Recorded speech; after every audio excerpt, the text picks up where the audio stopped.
Aurora, are you a chicken McNugget? No. Are you sure? Nope. So you are a chicken nugget? No.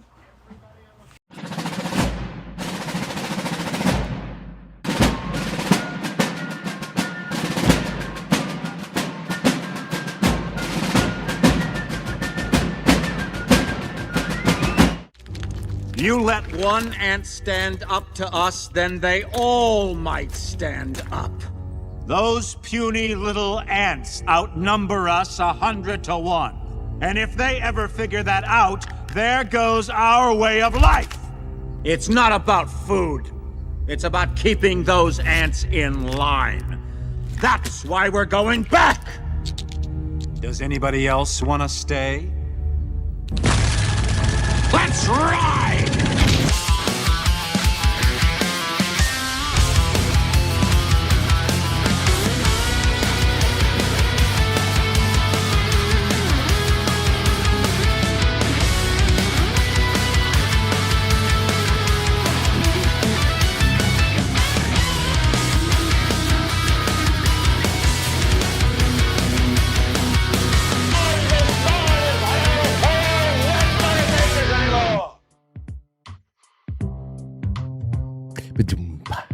Good evening, everybody. It's good to have you here. It's great to be here with you on a pretty hot day, man. It is a hot one. It is a muggy one. It is all the things you get in the peak of a summer. It all just falls. And today I got the big air conditioner back into the living room window just in time because I might have been able to survive until the weekend with as long as the air conditioners were in the bedrooms, which are like ovens. But the one thing, but Lauren is just, she's running hot these days because, you know, she's growing a human and that takes a lot. What's my excuse? What's your excuse? I don't know. It's just hot. Just hot. And I don't know. Jay is here and I insisted that he was in here for our Thursday night show because I don't want it to be too far down the road that we have a little bit of a recollection of what happened a week ago, essentially tomorrow, which is just crazy. Again, we just see how something that you can look forward to, whether we had 5 months to plan or 2.5 months to plan, to see something in the distance get closer and closer, pick up speed, and then whoosh right past you. And now it's a week in the past, and we're actually building an event schedule for 2027 already. It always happens like that. The buildup and the pressure and all the things to do, and then it's over, and it's this sigh of relief, and then you're like, wow, you're already thinking about the next thing, and I can't believe it's already been a week. It just seems like it was 24 hours ago. I know. It's amazing. I know. It was, what a time. I'm sure everybody saw that, but I got to see for the first time that rain clip with the ice cream truck, and it just, people think, rain, it kind of rained on your parade, right? It was absolutely perfect. I know. It was 20 minutes of torrential rain and thunder and lightning, and the kids loved it, of course, and it was just perfect. It was perfect. I've got a lot of stuff. I have some stuff that on my phone I have to pull out. First of all, it's going to be a week that this that's just one. That's just like one round of prime rib. That was the appetizer. I know. Are you kidding? No. There was appetizers before that. That's right. Before this was about 25 pounds worth of skirt steak. Oh, that's right. So the skirt steak was the appetizer and the chicken. So skirt steak, chicken, and then 2 whole prime ribs were butchered right in front of people and thrown directly onto the grill. That skirt steak with the teriyaki Primal Kitchen teriyaki marinade, it was to die for. I know. So good. I ate slightly more than I did at my wedding, which is good. It's hard though, right? Because everybody wants to talk, which is the whole point. And well, that's all I want to do too. I know. You know, but at the end of the day, all of the, everything, you get into the shower, you start calming down, you sit down on your couch, you're staring, you have a 1,000-yard stare on the couch, like what just happened? Then all of a sudden your body says, we haven't eaten properly in a while. In like 2 days. Too bad. Too bad at this point. Yeah. So, so I've got a lot of things that we can we can show. I've got great topics tonight. Okay. I have a couple of things up front that I want to talk to you. It's kind of health related because it has to do with what we were talking about the other night with dreams. So I want to bring up some really crazy things about the brain that I wasn't able to get around to. But first things first, we went to go visit our friend Andrea at the Drip Bar on Sunday morning, the day after everything was all done. It was a gorgeous day on Sunday. Totally. I could have just, I didn't want that day to end. It was sunny, great breeze. The humidity dropped to what? I don't know. Nothing. Yeah. It was just beautiful. It felt like what you would want a typical summer day to feel like. You could stand out in the sun and it was hot, but it wasn't uncomfortable. It was really nice. And I went to go stand on, both of us did. We went to go stand on the in-body machine. After breakfast. Well, maybe that's my excuse. Yeah, that is the excuse. You always do that stuff before you eat. Anyway, so I gotta ask you about a few things. Now, okay. I know I what is this? 191 pounds. I wanted to start. I want to be around 185. And when I started really working with you on learning how to intermittent fast and all that other stuff, I was around 204. I don't know where I parked it all, but I still got a little ways to go. But the big thing here is visceral fat. Yeah, that's what I'm learning about. So first of all, the subcutaneous fat is whatever. That's just you just clean up your eating a little bit, drink plenty of water, work out, and you're going to be able to take a nice big chunk out of that. But visceral fat, we're talking about fat that is hugging and wrapping itself around your internal organs. Now, how does that build up? And that's not just jumping on the treadmill and you can get visceral fat to go away, can you? No, you really have to do it in like a holistic approach, which is obviously the best way to do anything. And the difference between the two, so the subcutaneous fat is the stuff that everybody sees. It's the pinchable fat. It's the stuff that we all want to get rid of, but it's actually, in some studies, and actually a lot of studies, it's actually shown to be beneficial because it's a storage depot for energy. It's actually protection, like literal cushioning for the organs, for everything in your body. So even though we want to get rid of it because it's what most people see, it's actually not terribly dangerous. I mean, you want it to be in proportion to the body.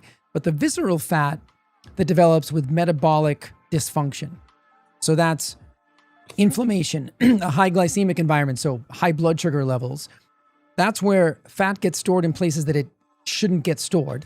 And one of the best ways to get rid of that is it's funny because we were talking about that the other day. I found this really cool paper from 2022 in the journal Obesity. And the title of the paper kind of tells you everything. Intermittent fasting and protein pacing are superior to caloric restriction for weight and visceral fat loss. So protein pacing is just what we kind of preach, 20 to 40 grams of protein at every meal. So spreading your protein out, however many meals you eat a day, and then some element of intermittent fasting. Those are two incredibly powerful tools, even more than just caloric restriction. And I can't tell you how many people ask me, well, I just want to eat in a caloric deficit. Okay, but chronically doing that long term, that's actually going to lower your basal metabolic rate, and that's also on your in-body readout. It's actually it'll be right below the visceral fat level, that score. So whatever your score was, below that you'll see basal metabolic rate. Basal metabolic rate 1884. How bad is that? Well, no, that's just how bad is it? It's not bad. It's not bad. That is basically what your body at rest expends in terms of calories. Okay. Right? So if you were to just lay in a bed all day, 24 hours, and didn't do anything, I would expend 1,800 calories that day. Yes, your body needs that just to run, the brain hogs most of that, but everything in your body to run. So see, when people say high metabolism, low metabolism, well, you've got 1,800 kilocalories just to run your everyday operations. So then you think about that. Wow. So if I do some exercise, if I do some walking, all of a sudden now you're well up into the 2000s, for a basal not a basal metabolic rate, but a metabolic rate. Okay. So visceral fat, Andrea said that anything under 10 was good. I'm a 7 though. Yeah. That's good. I don't think so. well, wait, what do you want to be? 1? I'd like to maybe like 3 or 4. Weren't you a 4? 3. Fuck you. But then again, like I said, it's like eating with a priest. Right. Hey, we ate together all weekend. It's Was true. it like eating with a priest? And no, it wasn't. And Okay. You had breads. You tried things, and you ate well beyond 5 p.m. You just let loose. Yeah. Okay.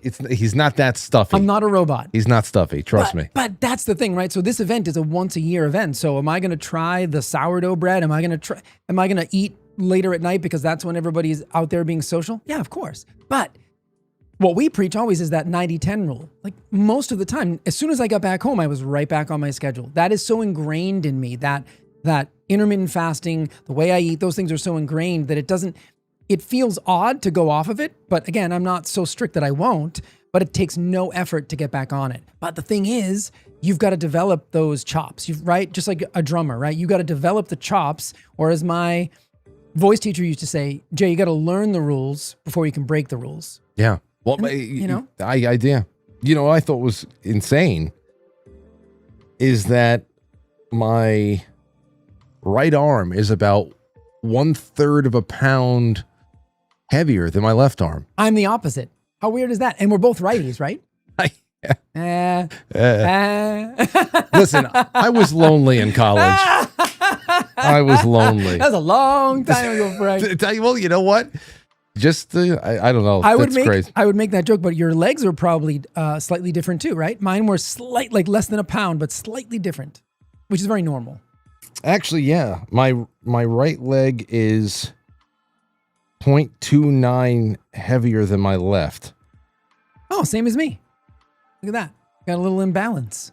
Yeah, what the hell is that all about? Well, I mean, it's the way muscles develop, It's pretty cool though, because that tells you, doing compound movements and things like that are great. But doing unilateral work is also a great way to get rid of, and you know that as a trainer. Yeah. Unilateral work to get rid of some of those imbalances. But it's very common. You see it almost everybody. Just so interesting. You stand on that. Absolutely. And thank you, Andrea, at the Drip Bar for being so accommodating to everybody who came into town doing this. Everybody was getting B12 shots. You got a B12 shot? I know. I got a B12 shot. Jen got a B12 shot. First time I shot up in God knows how long. And everything was fine, right? Yeah. I don't know. Yeah, it was a rush. Just feels like, wow, I just got a needle.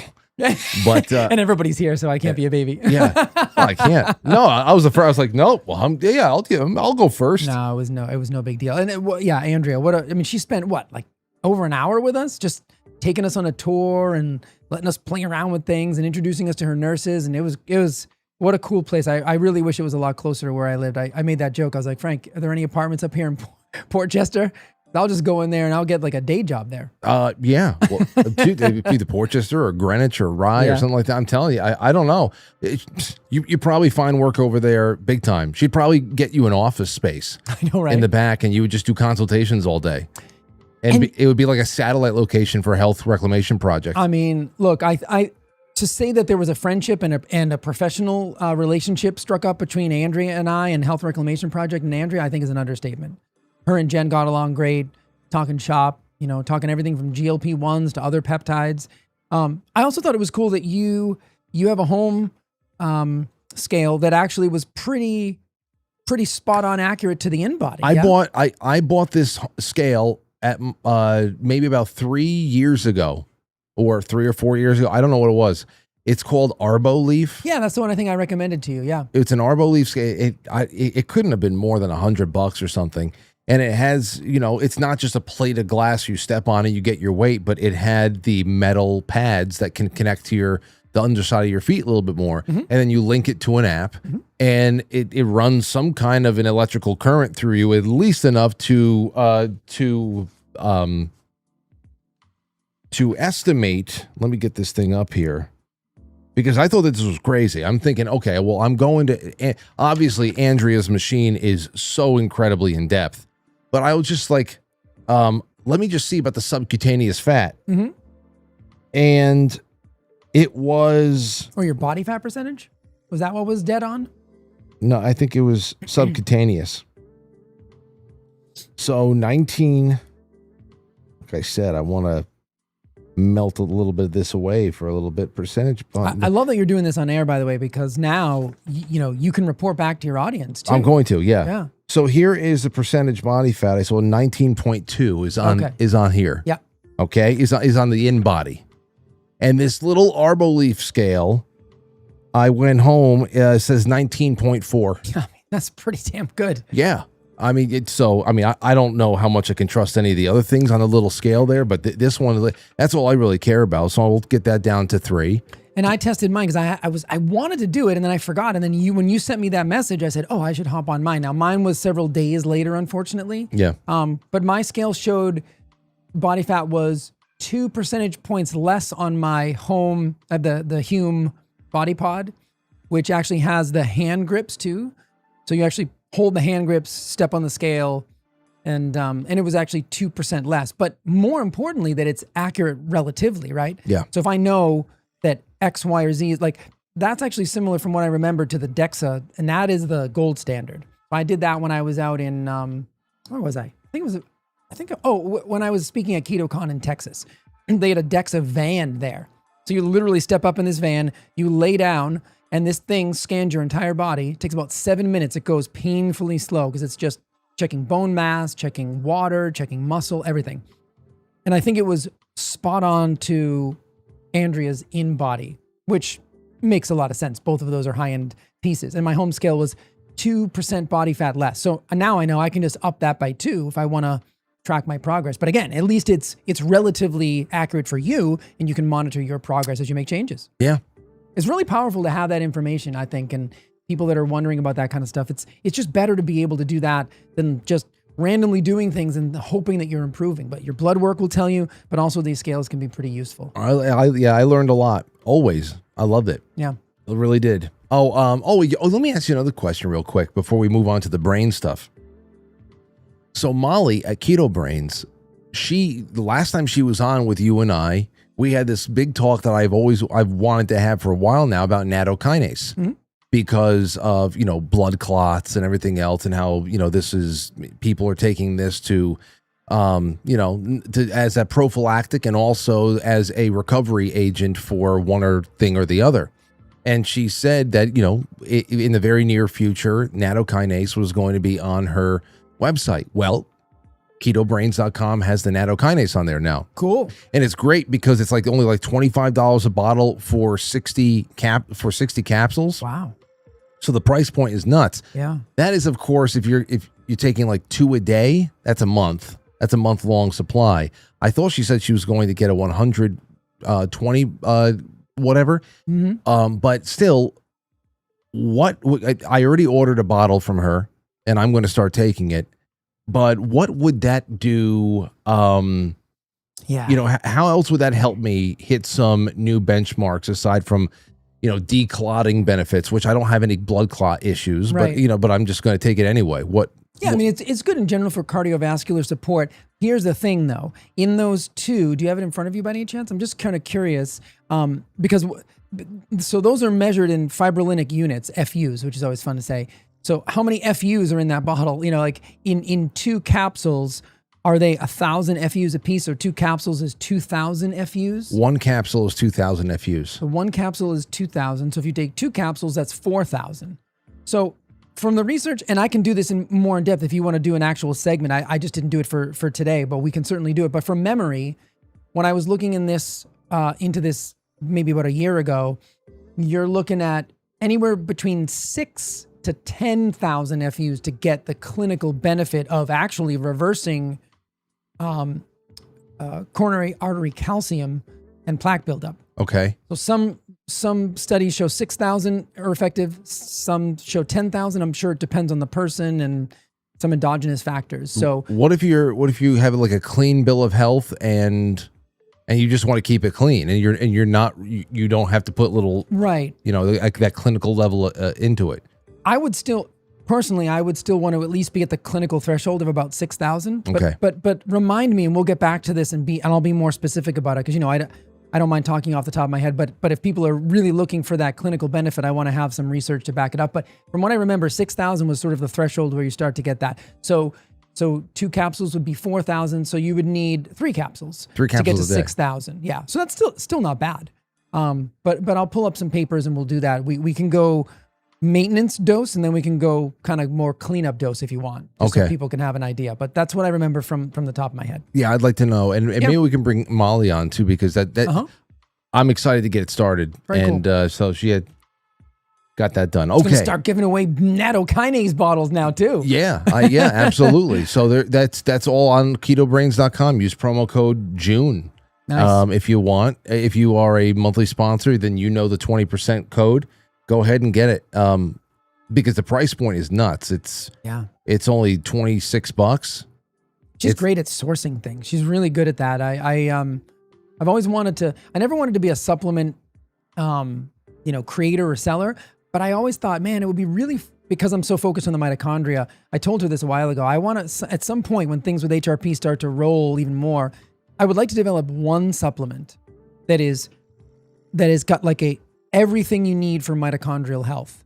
CoQ10, creatine, carnitine, all in one. So one of these days I'm going to talk to her and get like a mitochondrial super nutrient supplement. So I do want to talk to her about that. I think because that could be something that anybody could benefit from at any age. Yeah. So, well, I'll be on the. I want to hear about it too. yeah. I'll definitely talk about it. Well, here we go. Now, I had got an email, and remember, everybody, tonight, just to put it out there, tonight is raffle night.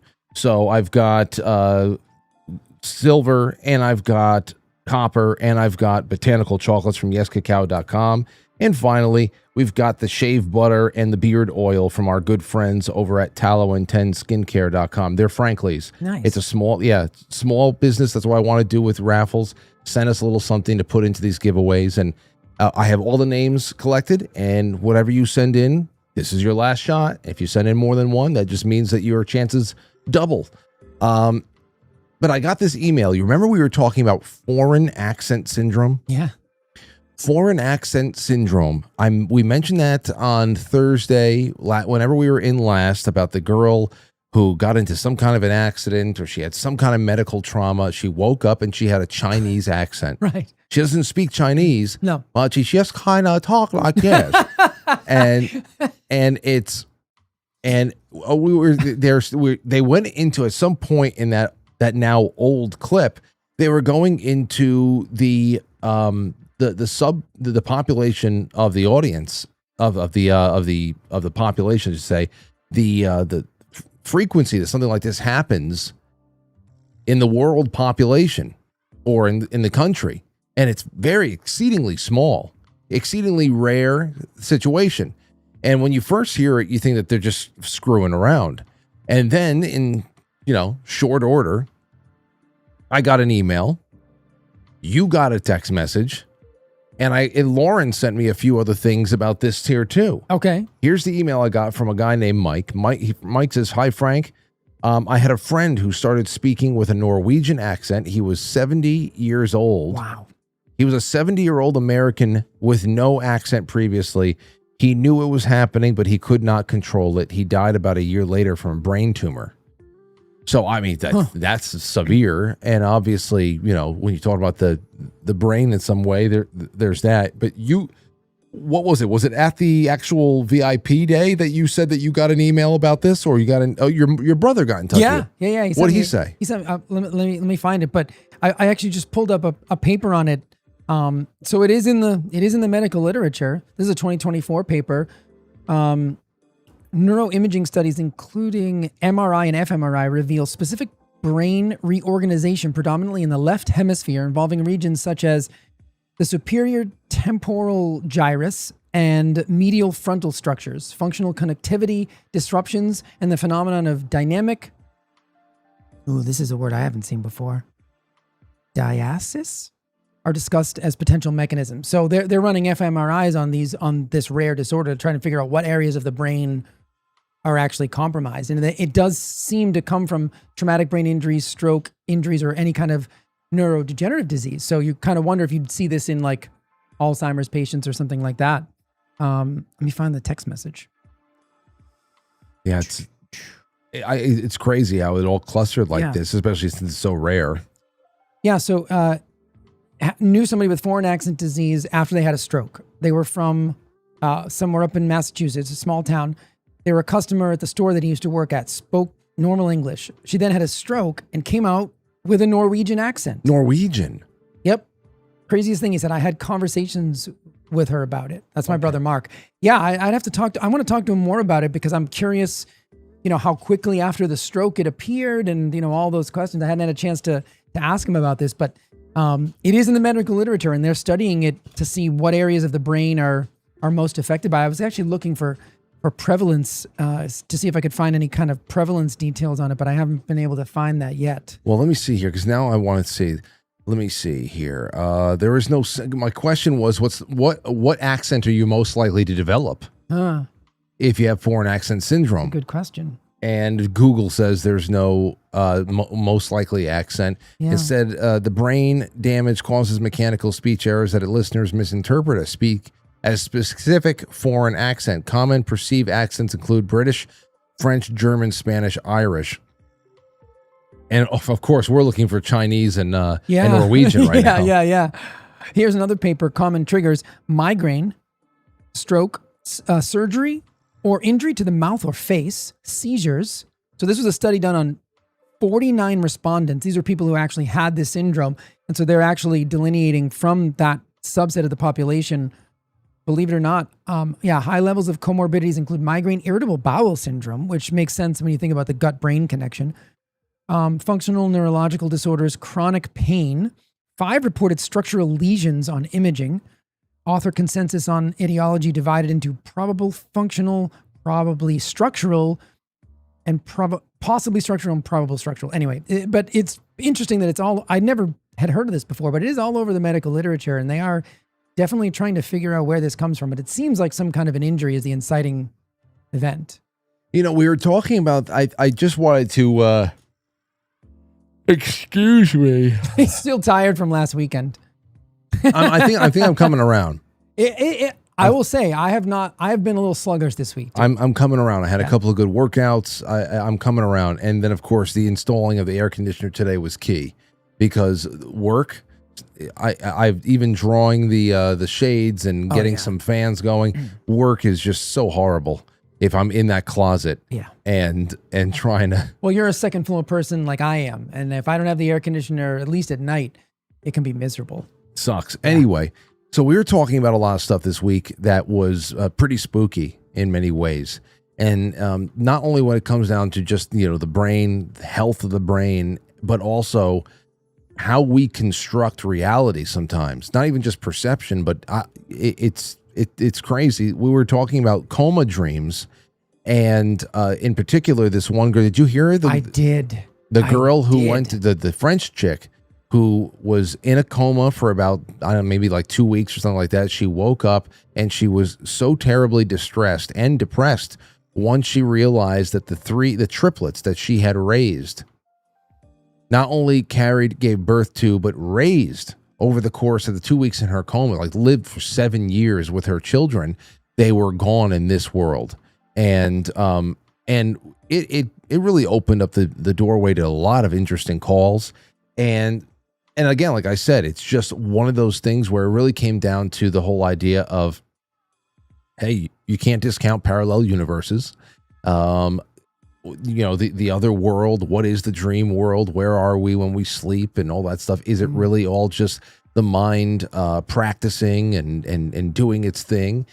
And of course, how much of it is suggestion from what you have been done? How much of it is the drugs that you're under if your coma is medically induced? Right. We were going through all of it. It was just a good exercise to have this conversation. But the other things I forgot to bring up, and I said, what, it's just as well, I'll keep it for Jay, are these other crazy syndromes, one of which we talked about in the past. And that one is Cotard's syndrome. You remember that one? Yeah. Cotard's is also known as walking corpse syndrome. Do you remember that? I do. Listen to the details on this because we've been using. I remember we talked about this a while ago. It might have been about the I don't know. it could have been a little bit of like simulation theory and being buried alive stories that we were doing one October or another. But this is such a nightmare to be caught in something like this. Walking corpse syndrome, or Cotard's delusion, is a rare neuropsychiatric disorder in which an individual holds a fixed, unshakable delusion that they are dead. Maybe I don't remember this then. I thought it was something else. Keep going. That they're dead, that they do not exist, and are putrefying, or have lost their blood and internal organs. Yeah, I don't remember this. Wow. Yeah. Wow. We talked about That's that one. so specific. I know. It's crazy. And you just think about everything goes along with that. But for that to be something that you can't shake, that it's just like, I'm dead. And this is all like, where am I? Like that's nuts. But there's another one too that we've never talked about before. And that is Capgras syndrome. Oh. This is a rare delusion, misidentification syndrome, in which a person firmly believes that a familiar individual, usually a close family member, a spouse, or a friend, has been replaced by an identical looking imposter. So it's not like Alzheimer's where in like these severe late stages, you don't recognize people your whole life. It's not that. It's that you just believe that the people around you have been emplaced by replicant imposters. Wow. And not only that, but it can extend to pets. It could extend to objects or even places in some variants of this syndrome. Places. Like, I don't know, like I guess maybe like your hometown is being turned into a Potemkin village where, it's just all set design. It's not real. Right. I don't know. But again, the brain health, take your keto brains. But this is next level. Frank, I mean, so again, without researching any of this, which of course I love to do, the connecting things to me in my mind tell me that anytime you can have a diverse set of objective or subjective symptoms, but when I was in school, it was whether it was brain or body or, they're so closely related, obviously. When the brain starts to become, put into an energy crisis or any kind of a deficit, or there's any kind of metabolic ill health, there's sometimes no predicting what the manifestation is going to look like on the physical side or from the brain side, right? We talked about type 3 diabetes and Alzheimer's, a million times, but who's to say that, some of these things aren't, some of these are caused by trauma, but who's to say that some of these aren't just a different manifestation of a similar pathology, which in some people becomes Alzheimer's, but in other people it becomes something slightly different because everybody's brain chemistry and structural elements of the brain are slightly different. So that's what I think from my perspective. And I always want to, if somebody comes to me with that, the first thing I want is access to all their labs. I want to see everything so that I can at least try and understand what the system looks like, right? Because the body's not, the brain is not detached from the body. So I want to know everything I can about the system. Now, I'm not trained to understand and analyze MRIs and that, but I was trained on sections of the brain, how they work, how they interact, things like that. So there's a lot that I can glean sometimes from certain markers, but I would be fascinated to see if any of these people that suffer from some of these rare disorders also have a uniting metabolic theme in their lab work. Yeah. You never know. Right? I mean, we can do a lot of functional testing like organic acids and things that can tell you more how the body is functioning rather than just a blood test, which is just a spot in time. So that's the first thing I think without doing any real research is these just might be different manifestations of a similar metabolic pathology.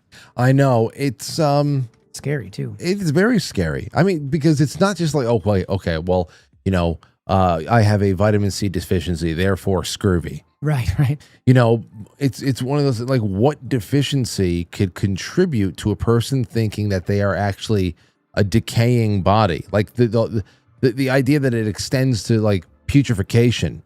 Yeah. The Cotard's, the walking corpse syndrome, that you believe that you are devoid of internal organs and that your body is rotting. Like what was that? Is that vitamin D? That's like, it's crazy. That's crazy. Yeah. And then you start to wonder whether it's purely psychological or whether, and again, psychological physical. They're intimately connected. But again, I would just be fascinated as to whether there is a uniting physical principle that connects all these together, even though they manifest differently in different people. Yeah. And I have one thing here from a friend of ours, the Ingrunst on YouTube, left me a comment under that show that we were doing with the brain and everything that was going on there with dreams.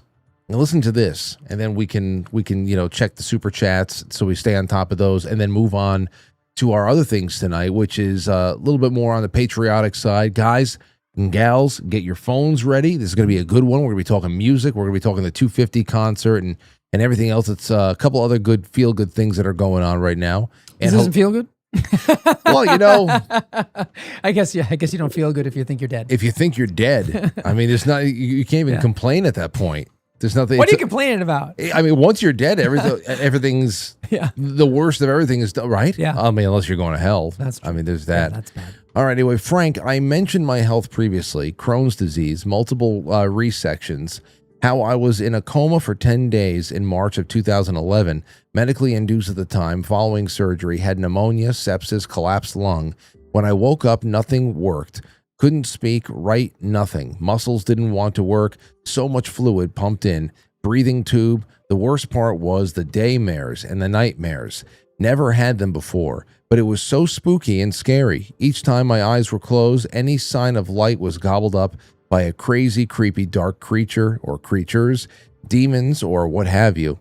Very hard to rest. Doctor says that it was caused from the medication that induced the coma. Hardcore narcotics, 3 IV bags a day, $5,000 a bag. Oh. That hurt a lot financially.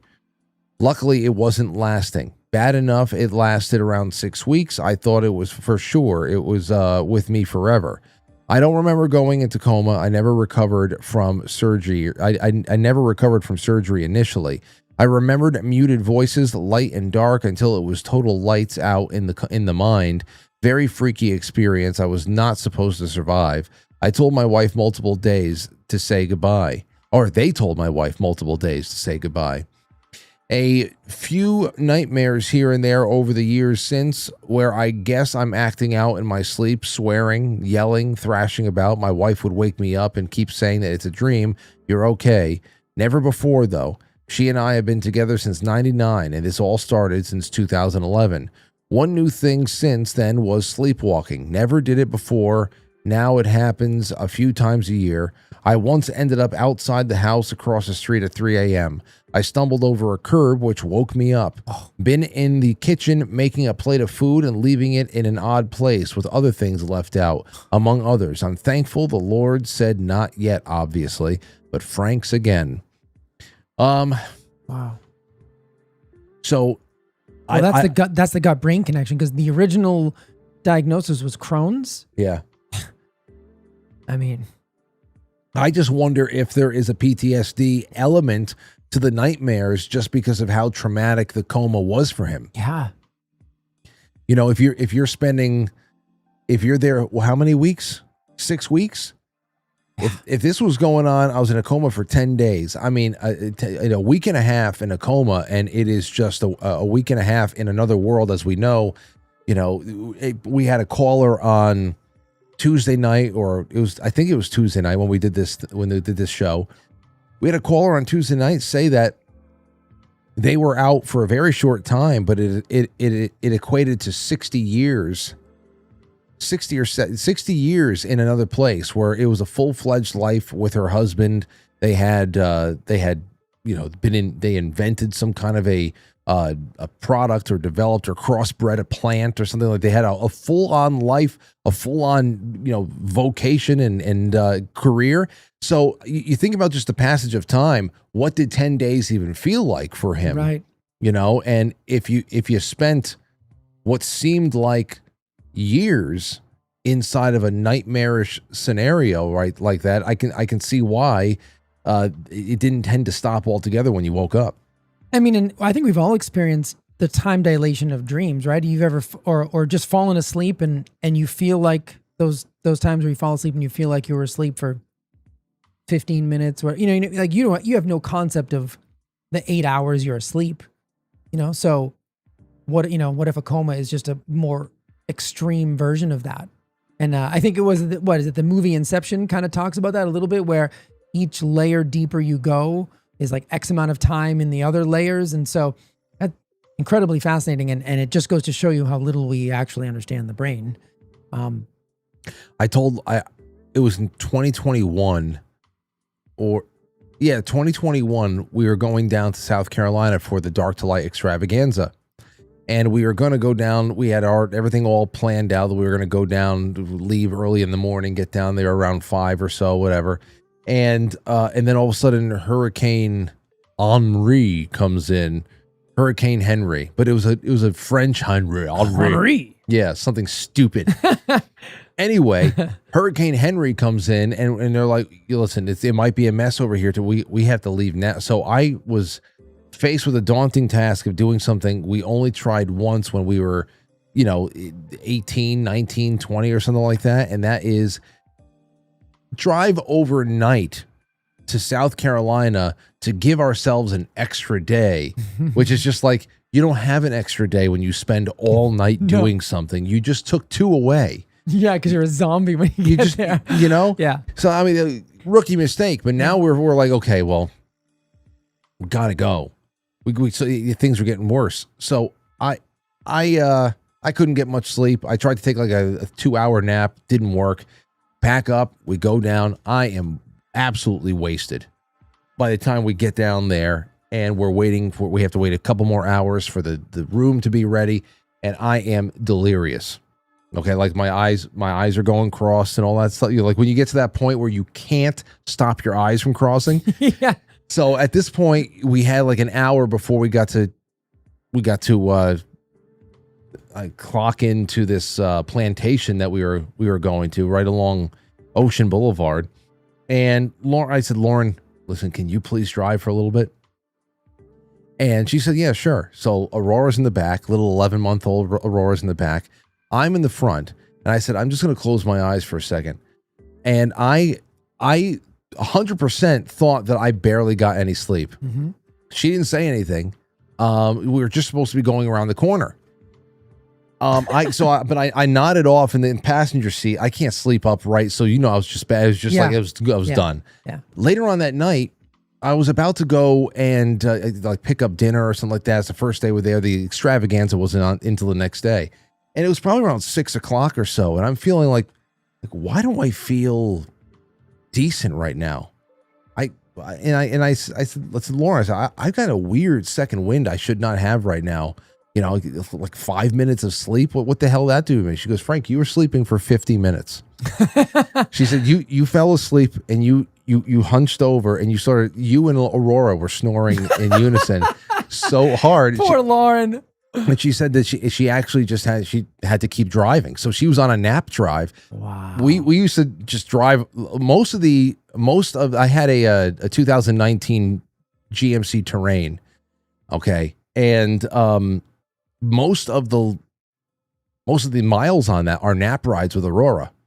Right. And for this, we were both sleeping together for 45 minutes. She's just driving around Myrtle Beach just to let us sleep as much as we could. And I'm telling you, man, you want to talk about lost time? I thought I was out for 5 minutes. Mm-hmm. And if she hadn't told me, I would have thought that I was just Superman. And then I got this mysterious second wind. Yeah. So I mean, fascinating. It is fascinating. Yep. Lost time. I could have been in the belly of an alien craft. Would never have known. Nope. Do your thing. Wake me when it's over. Anyhow, so there's that. Let's go check on the super chats. Let's see who's going to be in on tonight's raffle. Frank, we also, just really quick, we also experience that sometimes when we're awake. Have you ever, the brain is amazing at creating resources to be able to do things with the least amount of effort. So if you do the same drive over and over and over again, anybody that's listening has probably had this experience where you can end up, you say you're thinking about a problem or something. This used to happen a lot when I was, actively playing in a band, recording in a recording studio, be driving home, like that kind of overnight thing, thinking about, and the drive was just so second nature to me, home to studio. And I would drive that drive thinking about the song or thinking about whatever I was doing. And I wouldn't even really, if you asked me about anything along that 45-minute drive, I couldn't tell you about anything. It was pure autopilot. I wasn't asleep, but I was not completely aware of what I was doing, but the brain's like, nah, I got this, right? So that's why it's so important, actually, when you think about it, to do silly things like you think it's silly, like brush your teeth with the other hand. The more you continue to do the same thing the same way all the time, even just taking the same route to work, the less your brain has to work. So the more often you can do things differently, the more neuroplasticity you create and carve new neuronal pathways for your brain to keep it healthier. So that happens even when we're awake. Forget about when you're asleep. So it's just, that seems to be the way the brain works. It's always looking for the path of least resistance. So for brain health, you actually want to create that hormetic response, that resistance, to force the brain to be able to do things intentionally so that you don't fall into those grooves. So I should spend some more time just willfully crossing my eyes every day. Yeah. Just I walking tell around. people, intentionally getting lost. I'm telling you, it actually requires a lot of brain power. So there's something to be said for that. But then that whole thing about brushing your teeth with the opposite hand, try it sometime and you realize actually how much effort you have to put in to do that, or write with the other hand. Yeah. Yeah. Let's see. Let's go into the, okay. So Jay Brits says Jamuga. Yes, yes, yes. She was a woman, Jamuga. Let's see. Let's see. Ipalares 43 says, when you have time, read this X thread. It's interesting. Let me see what the thread is all about real quick because it's a clickable link. Topical? The UFC Freedom 250, the people's consent to the new American order. The UFC Freedom 250 is a major event taking place on the White House South Lawn. At first glance, a cage fight at the White House may seem like an odd addition to America's 250th anniversary celebrations. In reality, it's a profound public ceremony that provides a legal mechanism for the full implementation of the new American order. Oh boy. Oh boy. Oh boy. The restoration of national sovereignty under the law of the land and God's jurisdiction. Okay, to lawfully complete the shift under the law of the land, the sovereigns of the land, the American people, must give their explicit consent. Well, you're not getting that. That is the purpose of UFC Freedom 250. Far more than a sporting event, it serves as a public ceremony required under Admiralty law rules, the people's visible endorsement of the transition into American New Order. How long is this? Let me see. That's this Sunday, yeah? It's not too long. Let me read this. Okay. Oh, wait, hold on. Is it long? Oh, no, it's long. I was going to say, how are they going to wrap this thing in a tight bow? No, it's 7 tweets, and it's like 8 paragraphs per tweet. I'll definitely check it out after, though. We'll see what happens. You know what? Maybe we can read a little bit more on the flip side. Okay. Just see what the hell's going on over there. I mean, I want to know what's coming on Monday. It's probably going to be something like Nisara, Gisara. Right, I remember those things. Yeah. Yep. So the Organic Act is being repealed. And Right. Anyway, okay, so let's keep going for a little bit. Let's see. Jay Semo says, please enter me in the raffle. Great show, and yesterday's was excellent. Thank you, Jay. You're in there, Jay Semo. And another one over here, Jay Semo. Jay's the best. Great nutritional info. Meeting you guys is on my bucket list. Well, you have over a year. Just wait. That's it. Over a year. And over on Badlands, over on the Badlands channel that we're hanging out on right now, it's good to see everybody chilling out. Although the live chat, something's going on with the live chat. I don't know what the hell's happening on over there. There's only one person in the chat room. They can't be. Let me retweet. They're talking to themselves? I mean, reload. That can't be real. That can't be. Serious? I'm telling you, Rumble is fucking odd. Huh. It's a very odd place. Very odd place. I don't know how much I'm trusting less and less of what I anywhere. I don't know any place that has my trust. Pilled has my trust. I mean, they at least we know the people and they're working constantly and always try. It's obviously they're trying to do a lot with a little, but I don't know what every place is just so strange. And yeah, all right. So there's that, and we'll get around to our gold pills in just a little bit. Now, here is what I wanted to bring up before. This is a guy. This was sent in by Kenny in Cleveland the other day. Yesterday, wanted to give everybody a little bit of a white pill moment to say, hey, you know what? All things aren't that bad. And that we should really pay attention to all of the vlogging and all of the tweeting that's being done by international soccer players that are coming into the United States to be part of the World Cup, which might be starting any moment now. I don't know. And one guy in particular, this German player, I guess, or I don't know if he's a player, but he's at least, he's from Germany. His name is Freddie LA7. And he is having the time of his life touring America before the World Cup. And it's just, it's really getting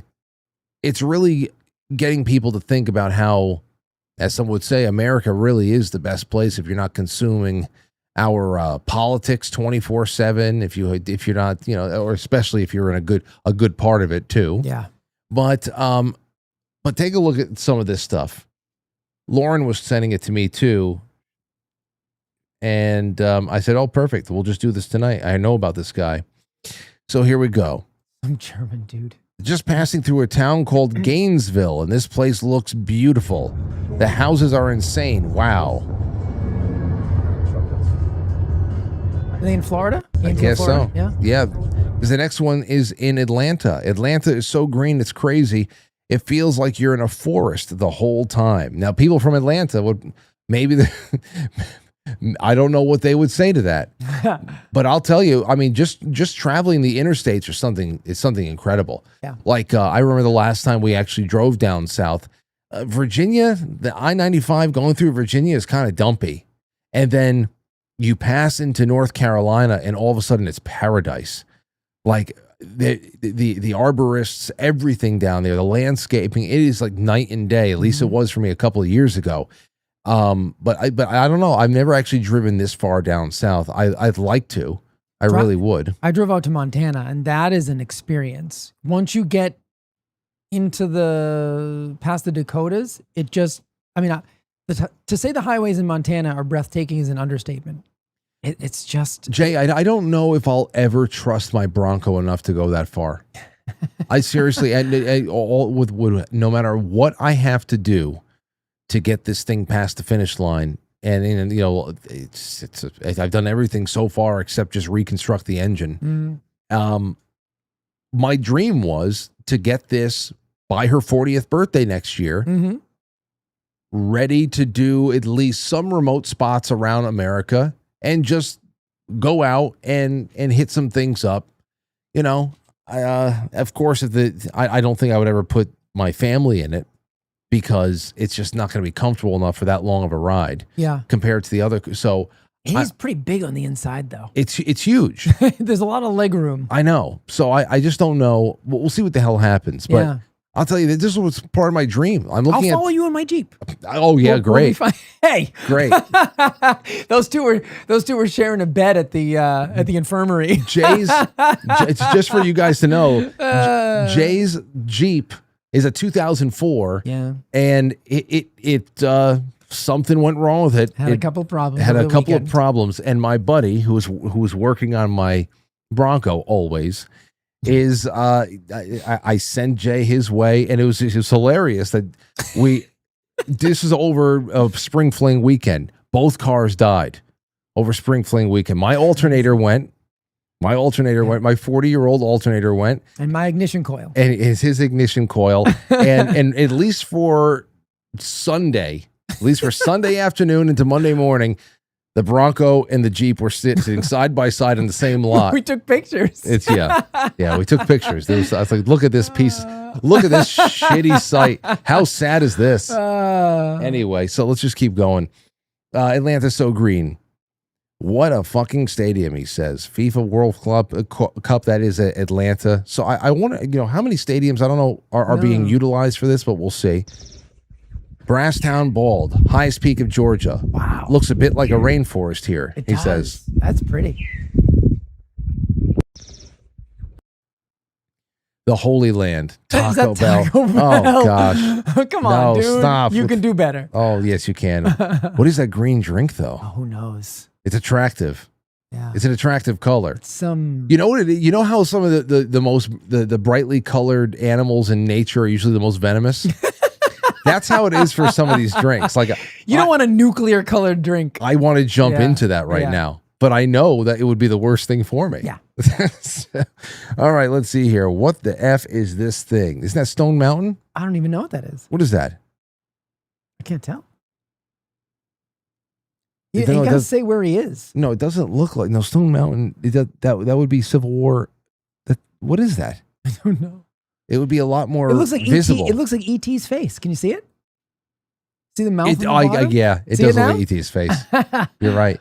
Chili's and NBA Finals. So we went to a Chili's. He's going to all the places you can go to anywhere. I know. He's not really understanding the point. Oh yeah, the sad thing is he's actually being more American than he thinks. I know. Did I ever tell you that funny story about when my band first played in New York and we were actually staying at the Roosevelt and it was we're from Boston, so our real first experience in New York, we're going to get New York pizza, and I trusted my bass player to order this.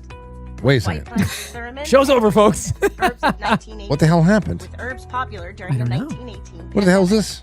fire cider, a zesty tonic. Stop this. All right, go I ahead. hear that when your show ends. Go ahead. I know. Sorry.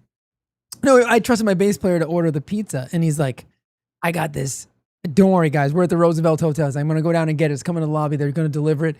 New York pizza." And we're like, "Great, cool. It's after a gig. We're all hungry." And I'm like, "Where'd you get it from?" He goes, "Some place called Diamond O's." And I was like, "Okay, this is great. Whatever. Fine, sure." We get down in the lobby. Who we ordered it from, whatever, had an accent, thought the place was called Diamond O's. He ordered Domino's in New York. I was like, dude, we could have gotten Domino's around the corner from the studio. We come to New York and we get Domino's pizza. Domino's. We never let him forget it. He's, "Oh, there's a great place called Diamond O's." I'm like, "All right, this sounds Diamond O's. Then Domino's shows up. We're like, "This is okay, great." Does he know how to read? I mean, trust me. No. We don't trust him with anything. Well, Bass players. well, yeah, oh yeah. I know. Here you go. Here's a little bit more. Currently tubing down Chattahoochee River. Oh, that's cool. That is nice. Enjoying himself. That reminds me of that thing. The Waffle God. House. What is he doing? That was just a waffle and a fist fight. What is he doing? We had our first Waffle House experience at 1 a.m. Great food, great prices, friendly staff, 10 out of 10. We'll be back. We'll be coming back. I know. I love Americans. We're about to walk an hour to the stadium in the rain to save on an Uber, and the receptionist at the hotel we were parked in front of decided to drive us there. Oh, that's cool. See? Here's a little more. Craziest stadium I've ever been to. And I've been to a lot of stadiums. That's pretty awesome. Yeah. This is the most the European mind can't comprehend this moment of my life. One of my friends said, "Punch me 5 times tomorrow and I'll still think that this isn't real." What the hell? Wow, he says.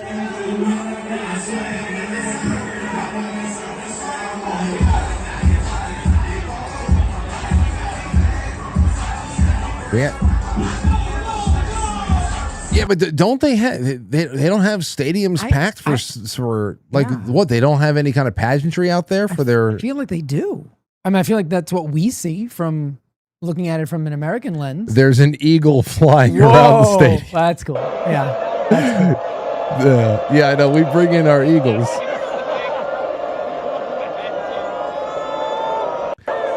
Did they get a fighter jet fly over though? Ooh. Oh my God, this yeah. guy. Well, Bucky's. I mean, you got it. We're gonna get in the comment section. Well, first of all, I still have not been. I've not been around a Bucky's. I would have to walk into one too. Yeah, I don't think I have actually. I've been sent Bucky's stuff from members of this audience from different parts of the country. Huh. You know, just I don't know, plaques and other things that. So I would have to go into one. Let's see here. We haven't eaten anything besides chicken sandwich at Walmart this morning, so it's just going to be a huge. What? Who is this guy? Why are you eating at Walmart? Gosh. Oh, Dinner from Bucky's at 1 a.m. okay. What is that? Corn? That's a bag of corn? I don't know. Okay. Well, that was that was his experience, and I wanted to bring it up. because more the really what got people what's getting people is not that everybody's laughing at his food choices. No, of course. But I know, yeah. Everybody's laughing at his food choices, of course, because, it's a very touristy thing to do and whatever. You might think it's actually safer, perhaps. But the real thing is that people are watching a lot of guys like him expressing so much innocent joy and admiration for what we live around, even in the diminished state that we know it's in culturally and otherwise, just compared to how the rest of the world is still. And you think about the ungrateful crybabies we live around and how they're still just so emboldened enough that they have sway to make things even worse because we're afraid to be impolite. Now, it's just one of those things about, like I said, seeing America through new eyes, and to be able to see.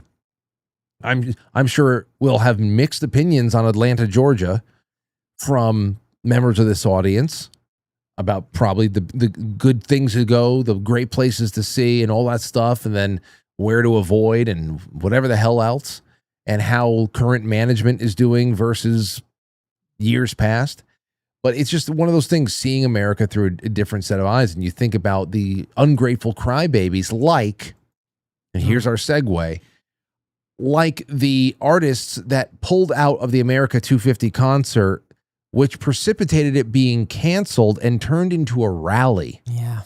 And I'm sure there's going to be a music element to the rally, but I'm not, I don't give a shit about rallies. I voted for Trump 3 times, and I think the last time I watched one of his speeches in its entirety, I watched the RNC after the assassination attempt in Butler, but other than that, I could take or leave rallies, and I would just usually see highlights, and I don't give a shit.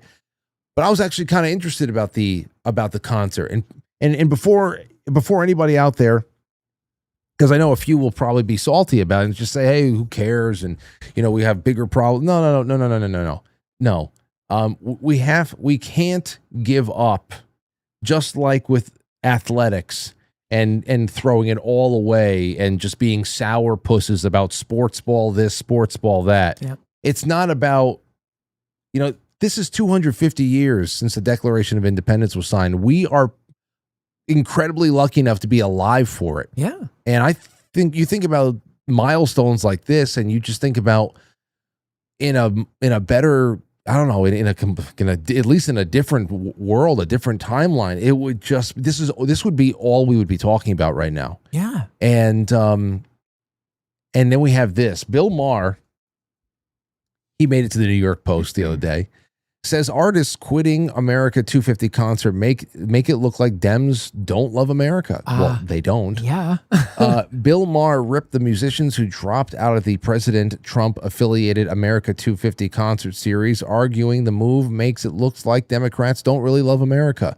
The backlash came after several performers, including Martina McBride, Bret Michaels. We'll get a moment on him again because I can't pass up the opportunity. I know. Bret Michaels, the Commodores, Morris Day and the Time. Oh, that's too bad. CC, Music Factory, and Young MC pulled out of the Great American State Fair festivities in Washington, D.C., claiming they were misled about the event. What do you mean? I don't know. They all pulled out, Maher said on Friday night's episode of Real Time. This is the question about what looks best for Democrats, because I don't think that looks good. It looks like you're just what people say about you, that you don't really love America. It looks like you think Trump is more important than the country itself. Mm-hmm. Maher argued that performers made a mistake by abandoning the event celebrating America's 250th birthday, said that their exit only turned it into a full-blown MAGA rally, which I didn't even want. No, I don't want that either. I don't want it either. No, it shouldn't have anything to do with politics at all. And now it's just a big MAGA rally. Yeah, because it's being headlined by Trump now. Right. Like Trump is going to give a speech. And Lee Greenwood. Yeah, who's that? God bless the USA. Oh, gotcha. Yeah, which is fine, but he does that at every Trump rally, for crying out loud. Like, I don't need to see that again. Trump revealed Thursday which performers he had lined up for the celebration. And I have a little bit of this freak. Okay, keep going. No, just go ahead. Go ahead, because who the hell is this? I just don't understand. No, I don't either. I don't even know why most of those Call it people all were off. invited. Martina McBride is not going to be there. Call it all off. How could we ever do better? Yeah, Frank, I mean, that's my biggest thing. First of all, I was like looking at the list. I saw the Commodores would have been cool. I mean, I guess maybe should we start with like what it should have looked like? Because to me, this is like a lot of like CNC Music Factory. They're a one-hit wonder. I Got the Power. That's CNC Music Factory, right? I got the power. I think so. Dude, Milli Vanilli is one of the people who dropped off. Okay, so what was the point of it in the first place? This is what I'm saying. Like Bret Michaels is a sub, like just a C or D list talent at best at anything. So why was he even part of the thing in the first place? Unless it was going to be like music through the eight. Like I need to know what the theme was. Was it like, so we were going to have like 50s music? We were going to have something representing the 60s. Like, okay, I could see that. I could see any. I don't understand the original collection. So the people that dropped out kind of made me laugh because the first thing I said was, I don't even know why any of them were really invited in the first place. I mean, I think Martina McBride had a patriotic song. I don't really know any of her stuff, I don't think. But I was just shocked. CNC Music Factory, Bret Michaels, Milli Vanilli. That's not America. It's very strange. I mean, it's a minute piece of it. Again, if it was part of some larger plan, but like, I don't understand what the idea was in the first place. So I'm struggling there. I don't understand either. I mean, and like, I'm looking at this, who dropped out there. I just don't understand it. I'm looking at who dropped out and thinking, there's no good musicians left in the country because Martina McBride isn't coming. And that's such it's horseshit. Like, well, what's the point at this? Call up Brian. And I said this on last Friday, when I was doing the Friday morning. By the way, I'm not going to be able to do the Friday morning tomorrow. I might be able to do something in the afternoon. Friday morning, I can't.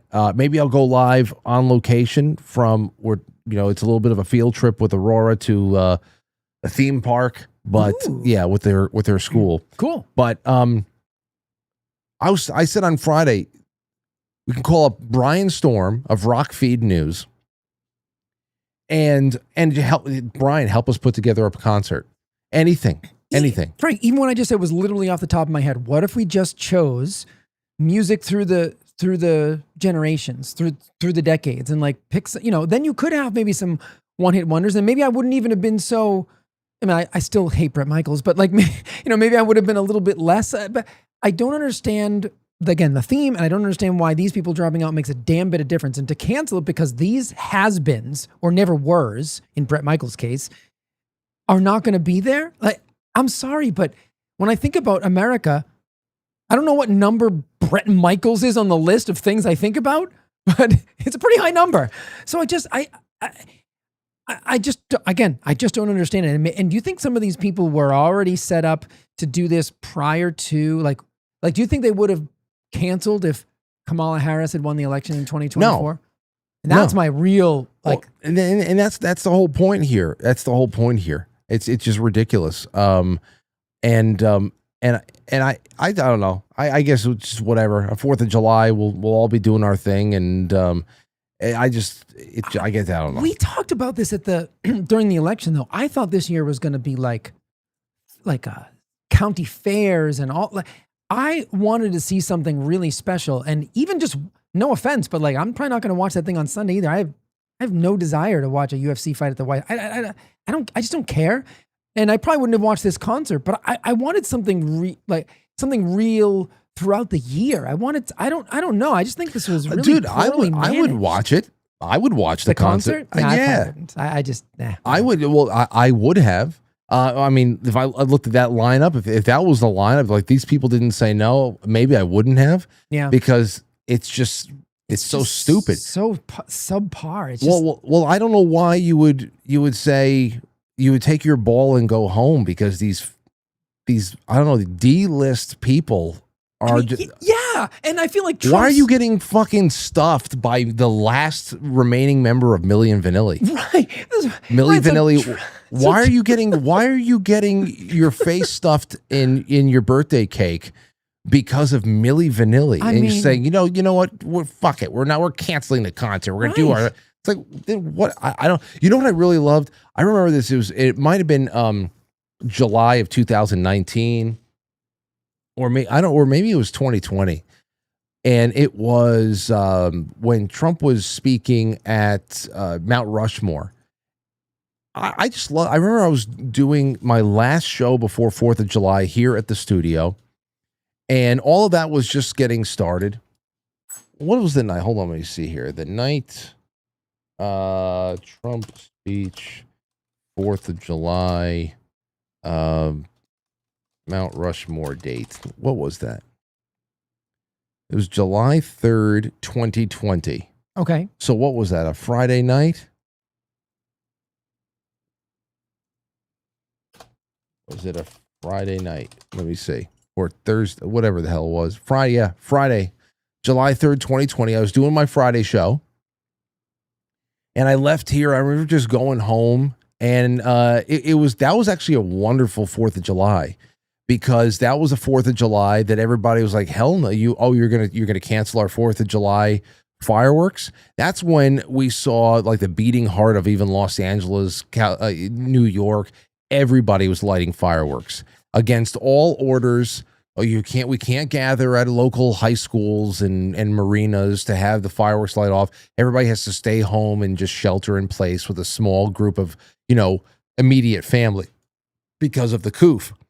And I remember it was just so great. I never heard more fireworks. I know. I remember ever. that. Yeah. And Trump's speech was part of that atmosphere. Yeah. And I remember talking about it. I said, you know what? I know speeches don't result in domestic or foreign policy. I understand. But you want to know, I think every problem we have, there's so many layers to it. And at the foundation of it all, it's an immense diminishing of our spirit. And we got to keep our spirits up. Yeah. We have to keep our spirits up. And we got to fucking enjoy this. And, 250. I just want to rock out, man. Frank, I did. Okay. In the 2 minutes you were just talking, I literally just hopped onto Grok and was like, give me a list of the best American bands from the last couple of decades. Like just because they have to be active and alive. Okay, that's fine. But it made me think of, in my head, I was like, oh, they should have done something like Live Aid. Remember when they were like, everyone got a 20-minute set like that? Something like that I would have watched. But I just pulled up the list and I'll just read them off. And, some of them probably obviously don't play anymore. But like in the 70s, the Eagles, Fleetwood Mac, Aerosmith, Leonard Skinner, ZZ Top, Creedence, the Allman Brothers, Van Halen, or Kiss. Kiss over Bret Michaels any day of the week. Any day of the week. The 80s, Guns N' Roses. Again, REM, Bon Jovi, Metallica. Cool. The 90s, grunge. Well, I know a lot of those guys are dead, unfortunately. Nirvana. Pick up Pearl Jam. He wouldn't have done it. Soundgarden. Alice in Chains still plays. Smashing Pumpkins. Green Day wouldn't have done it. But I mean, that's what I would have liked. I would have liked music throughout the ages, American bands, and in a Live Aid style, 20-minute, make your best pitch in a 20-minute set, which is what Live Aid was, which is why it was so cool, because all these big bands had to share the same stage like bands in nightclubs do. Like, they were sharing the same drum kits in some cases because they had to get off and on in 20 minutes. That's why Live Aid was so cool. They could have done something like that, and it would have been amazing. I mean, look what they threw together for Ozzy Osbourne. Right. I mean, they did something awesome. I agree. And I know not everybody is a heavy metal fan, but they did something awesome. And I was thinking about this. I just put the lines open, everybody, because I want to hear it. And I already have a lot of your contributions to what you think would be good. So, ladies and gentlemen, call in, super chat in, whatever the hell it is. Submit which living and active groups or solo artists you think would be a great fit, or would at least be emotionally stable enough to put their country first in a historic year. That's it. We're looking just for emotional stability here. Yeah. And I have comments here. Now, first of all, I was talking about, who dropped out. No, to hell with them. I thought, number one, Creed. Yeah. You got to get Creed. They would be what, 2000s? Making a resurgence, Yeah. 2000s, late. It might have been late 90s. It might have been 99. The Human Clay come out in 99. I don't know. But I was going to. Yeah. Because I remember, when did I buy? I was going to say Limp Bizkit, but Wes Borland is a dumb lib. Yeah, I don't want them anyway. I also so somebody joked and said Slayer, Frank. I said, yeah, they just started off with Rain and Blood. Metallica is recession proof. Yeah. Metallica would definitely do it. They would definitely do it. America. Then I started thinking America through the eras. So you think flapper music, jazz, swing from the 20s to the 40s. Absolutely. Some of the rebellious 1950s types of beatnik stuff, you know, rock, Elvis, Chuck Berry. Absolutely. Shit like that. The 60s would be great. I mean, you still have some of those people alive and rocking out. I mean, first of all, the Beach Boys in July. Yep, that was on the list, yeah. The Beach Boys in July is as American as apple pies, they say. So you got to hear that. God, whoever was planning this just had no clue. They're done. It's so stupid. 1970s. A little bit of disco, a little bit of funk, sure. a little whiff of arena rock as it's starting to you know, crop up. The Talking Heads, I didn't realize they were but I guess Blondie. I don't know if the Bee Gees would do it. I don't know if Stevie Wonder would do it. But you know, Creedence, Skynyrd. Yep. I mean, even if it's just cover bands, man. Oh yeah, give me some Creedence, give me some Skynyrd. And then in the 1980s, you were talking about that. We have some. That's a whole era of synth pop and MTV. I mean, Prince is dead, but he would have done it. Oh, totally. Prince definitely would have done it. He was based. Michael Jackson would have done it. I think. Yep. He would have done it. To hell with Madonna. She's a dinosaur disaster. To hell with her. I saw her try to put her 67-year-old leg over a railing in New York City. They're like, she could have killed herself. I'm surprised you recognize her as Madonna because she is unrecognizable. It's just the costume. If she was naked, I wouldn't know who she was. Nope. I wouldn't know who she was if she was naked before either. But either way, let's the 90s, you got grunge. I mean, again, there's a whole bunch of great bands from the 90s that you could do. Even in the 2000s, there were bands that 413, you're on the air. What do you got? Chili Peppers. Hey, Frank, it's Grady from Mass. Grady, welcome to the show. Good to hear from you again. How you doing? Doing well. Good. Good. All the bands I can think of are pretty much dead, gone. Yeah. Okay.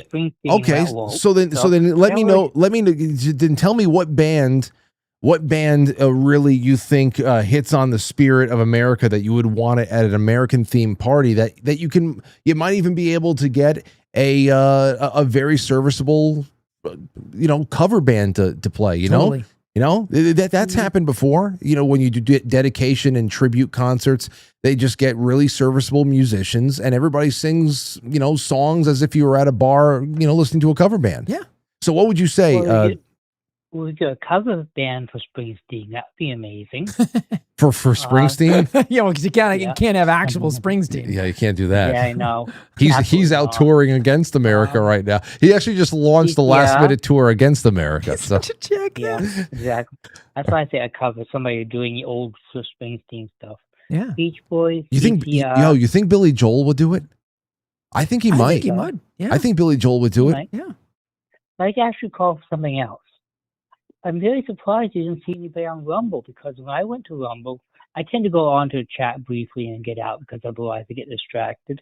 But there was a lot of people on Rumble when I was there. In fact, I sent you a super chat on Rumble. So now I'm wondering what's going on. Oh, well, I mean, things kind of picked up over there on No, not the Quite Frankly Rumble. It was the Badlands Rumble for a good part of the show. There was only one person talking. It just looked very unnatural, and now it's picked up a little bit, and there's nearly 700 people in that room, right?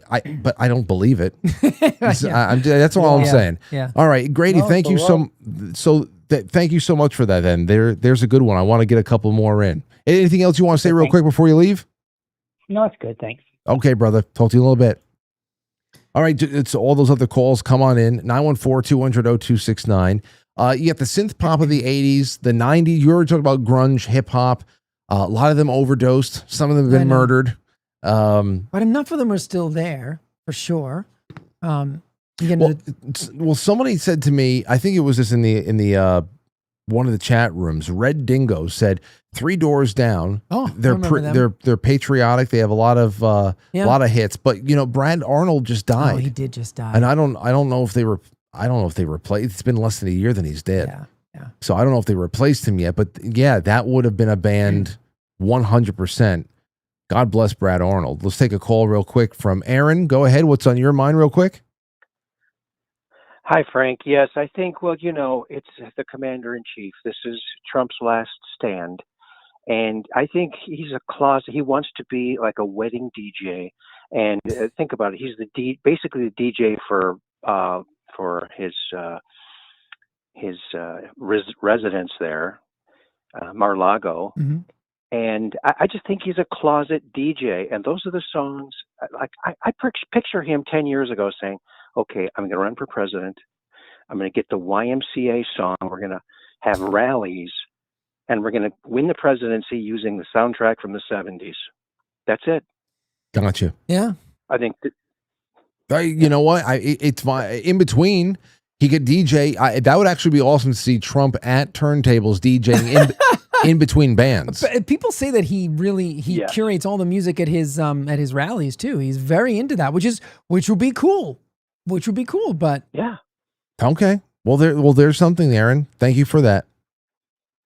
You betcha. Thanks. Okay. Have a good one. Yeah. Over on the Rumble chat, Stonebecker says Kid Rock. Well, you have to imagine it would. It's that duo is getting very tired. Yeah. I'm tired of it, to be honest. I mean, he certainly could be part of it for sure, and he definitely would do it. But you'd expect him to be there. Exactly. But that's not like a oh shit kind of a thing, because that's just been par for the course. I just keep thinking about it would have been awesome. 250 America have Hulk Hogan still alive. Oh, that would have been awesome. That's sad. Let me see here. Earth, Wind, and Fire. You think? Ooh. What do you think? I don't know I don't know any of their politics. I don't know either. CCR and Boston. Oh, well, Brad Delp is dead, though. Listen to this. Elton John loves POTUS. But he's not American. He's not American. That's why I didn't say Nickelback either. Because what are they? Are they? They're Canadian. Canadian, yeah. Because I would have said, listen, you love them, hate them.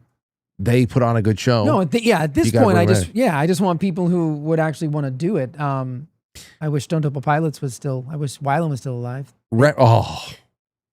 Stone Temple Pilots. How cool would that be? With the original lineup, that would be nuts.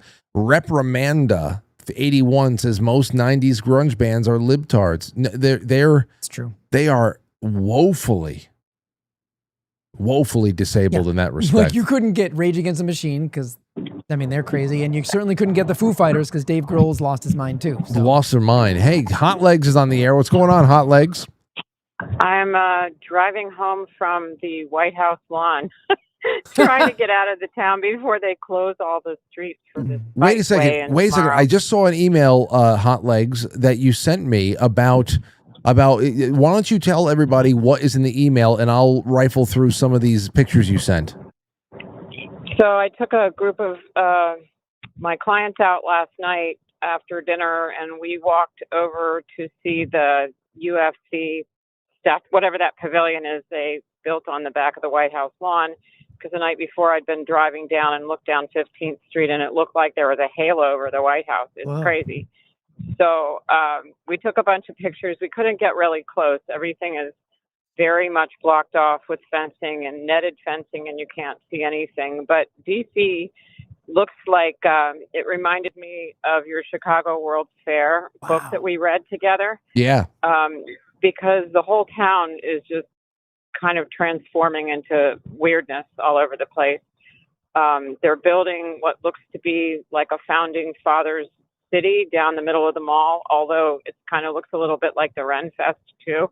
So it doesn't make much sense to me. But you could see this glowing pavilion, red, white, and blue flashing with lasers up into the sky.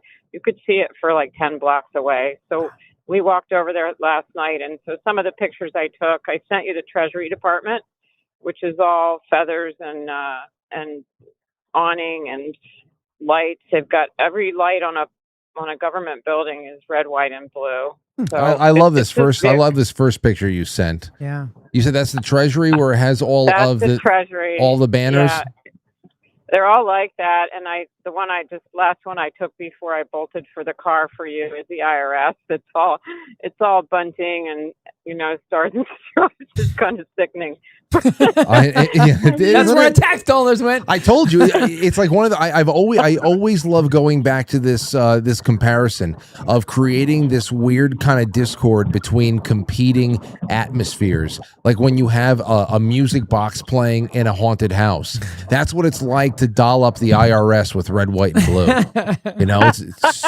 It's awful. Those are your tax dollars at work. But the White House is so bizarre. So if you'll see, I had to peek my camera through the fencing, so you can't tell there's a fence in front of that picture. But, iPhones are good for that. So I took a lot of different ones of the different lasers going off from the front of the White House because you can't see it. You can't see it all anymore, the big pavilion. If you just walk up, it's too, even I tried to get up to the Washington Monument and look, but honestly, the roads are all shutting down in D.C. We've been warned about it all week. There's being tenants there that, to get out of town by 11 o'clock tonight or you're not going to be able to go anywhere. It's so crazy because I don't understand how this has anything to do with anything, but it is sort of like the juxtaposition between people not being able to put gas in their cars, yet we got all this stuff going on, and it's just so weird. That's I don't even remember when we were talking about doing the fairs all over the United States. I was so excited about that. I'm pissed that you mentioned that because I had forgotten all about the promise of how amazing this year was going to be. Every month there was going to be a different thing going on somewhere. Yeah. What happened? You know what? This is the part before we found out that Lauren was pregnant in March. That's the reason why I dropped my book club listings. How many books we're going to read together from 5 to 3. And just fill in the gaps with movies instead with film clubs so that I had a little bit of leeway to make sure that I can pack up the family and get to one of those world's fairs, country fairs, maybe with short notice, grab a sponsor, go out there, make some content or something. And now it's, we got $100 tanks of gas and, it's just I don't know. You know how sometimes Christmas can be 3 days away and you still have not watched one Christmas movie yet. Yeah. You haven't been in the mood the entire time, but it's just my God, Frank, I'm driving into a tornado. I'm gonna have to go. Well, okay, but be good out there, okay? I will, but one more thing. I'm so glad you had that. Actually, it's gone right over Andrews Air Force Base. I've never seen one before, so it's kind of wild. But I know but if you hadn't had that event, I would have been so bummed because that really kind of helped me get back into the groove of this year. Yeah. So, thank you. It was inspiring, all the red, white, and blue stuff. And we just had fun. The block party theme really, I think, helped people get back into it this summer because it's an important summer. I was at the bicentennial. I was with my parents in Groton to watch the tall ships. When I was just a young little thing. And it was very inspirational and very patriotic to be up in the Northeast to do that and see all of that stuff. So I'm just really searching to get my groove back around that. And you really helped a lot. So thank you. Well, thank you for being there. Yeah. Thank you, Hot Legs. And thank you to Mimi too, who came with you and so many others. And yeah, that's something that I'm really, it made me feel good there too. I just ate my last steak tonight, so thank you. you. Nice. You've fed me all week. Nice. I did. At the end there, I was like, okay, wait, how many you want? They're like, just give me one. Take 3. There was so much steak. I took 3. Seriously, that's what it was. Great. Love you guys. All right, I'll see you. Be Take well. care. Talk to you soon. Yeah, that's you the way guys it didn't was. see Frank. We didn't really plan how to get people out with food, and so Frank was genius. He's like, I know. Take a paper plate, put a steak on it, take another paper plate, put it on top of the steak, and then staple the dishes together. That is perfect. I told the guy, the guy that was running the mansion, I said, do you have a stapler I can use? He's like, yeah, okay, hold on. I'm stapling this stuff. Here you go. Here's some steak. Yeah, bring it on home. Yeah. All right, let's take a call. 706, you're on the air. Go ahead. Hey, I was just calling from Georgia since you had some pictures there and you weren't sure what things were. Yes. So. Yeah. Well, what did you think? Yeah. So you saw a German tourist who's coming in for the World Cup. He's there for the games in your neck of the woods. And what would you agree with as somebody who lives down there? What is he seeing? What are your favorite parts about Georgia? And then we can keep it positive, but give me some thoughts. Yeah. No. Oh, I mean, I lived here I was born here. I lived here a good part of my life. Mary Ann's my name. Anyway, the Gainesville that they talked about was not Florida. There's a Gainesville, Georgia, this north of Atlanta. And I'm pretty sure that's what that was. Okay. I actually live in Gainesville. I'm just a little bit south of there now. So, and that's where Lake Lanier is. I don't know if you've heard of Lake Lanier. There's a big lake. No. And stuff. Georgia is beautiful. And he was talking about how like Atlanta, like it looks like a forest. There's trees everywhere. What were we looking at? There's like a downtown with no trees, but like if you even fly over it, it's like it's all wooded and stuff. It really is pretty. What were we looking at the with Mercedes-Benz Stadium? So, and what about the side of the mountain that was carved in? That's Stone Mountain. That is Stone Mountain. So I think it was just a bad picture. It might have been that the mountain was wet or something. No, because I was going to say, but it's a Civil War. It's Robert E. Lee, Stonewall Jackson, and I think the Vice President of the Confederacy. I forget what his name is. They're on horseback. So that's what I thought it was, but I could not see anything that was really clear in that picture. So yeah, it looked like blotchy. I didn't know if it was another sculpture on the side of a mountain that I didn't know about. I've never seen Stone Mountain for myself anyway. I just know about it. Yeah, I think if you Google pictures, you'll get a better idea of what it looks like. I think, like I say, I think the mountain was wet, and so you couldn't really see the detail of the sculpture and stuff. Yeah. But they do like a laser light show that's really cool, and they'll like outline the guys on horses. There's all kind of, they do like stuff with Elvis singing, and I mean, there's all kind of crap that they do, but it's pretty cool. Well, it sounds like you have a lot of fun. They have a really nice 4th of July show out there too. Not bad. Well, hopefully this German guy will catch it. And thank you so much for the call. Thank you, Marianne.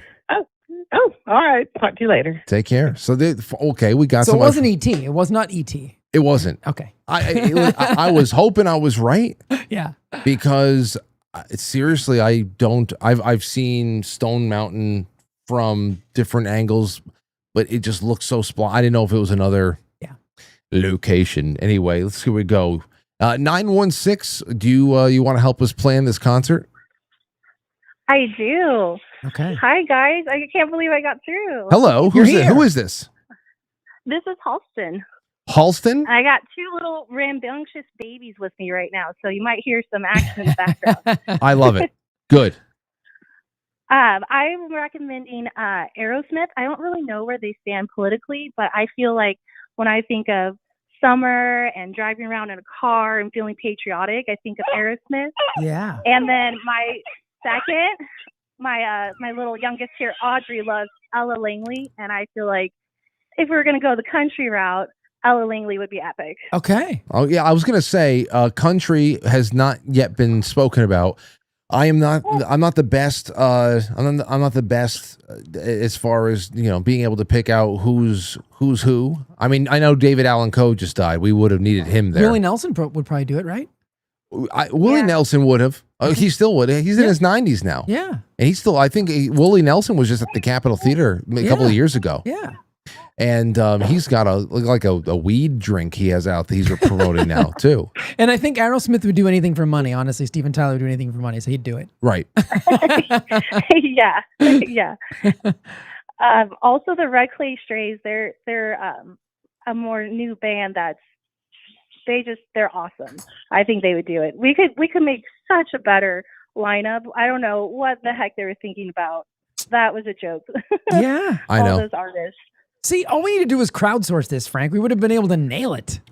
Yeah, and for I see somebody like on Badlands, Nuke Hayes says that Willie's a liberal. Well, this is not about.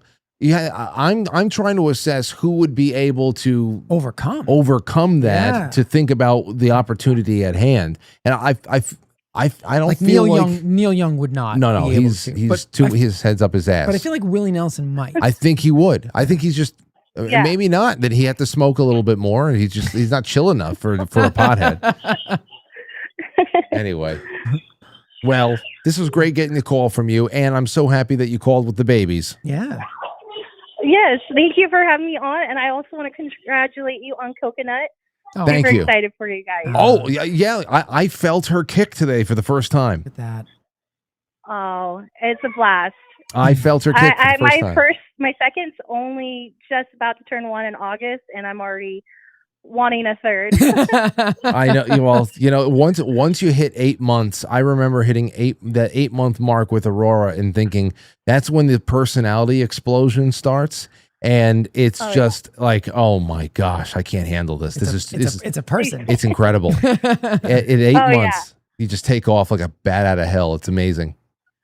Oh yeah, I have this little playpen, and she will defiantly take her hand and drop a toy outside of it. And she's like, "Well, if you're not going to pick me up, you're going to pick something else." I'm like, okay. See that? So smart. Anyway, well, thank you for the call. Make it a habit, please. I love hearing from people.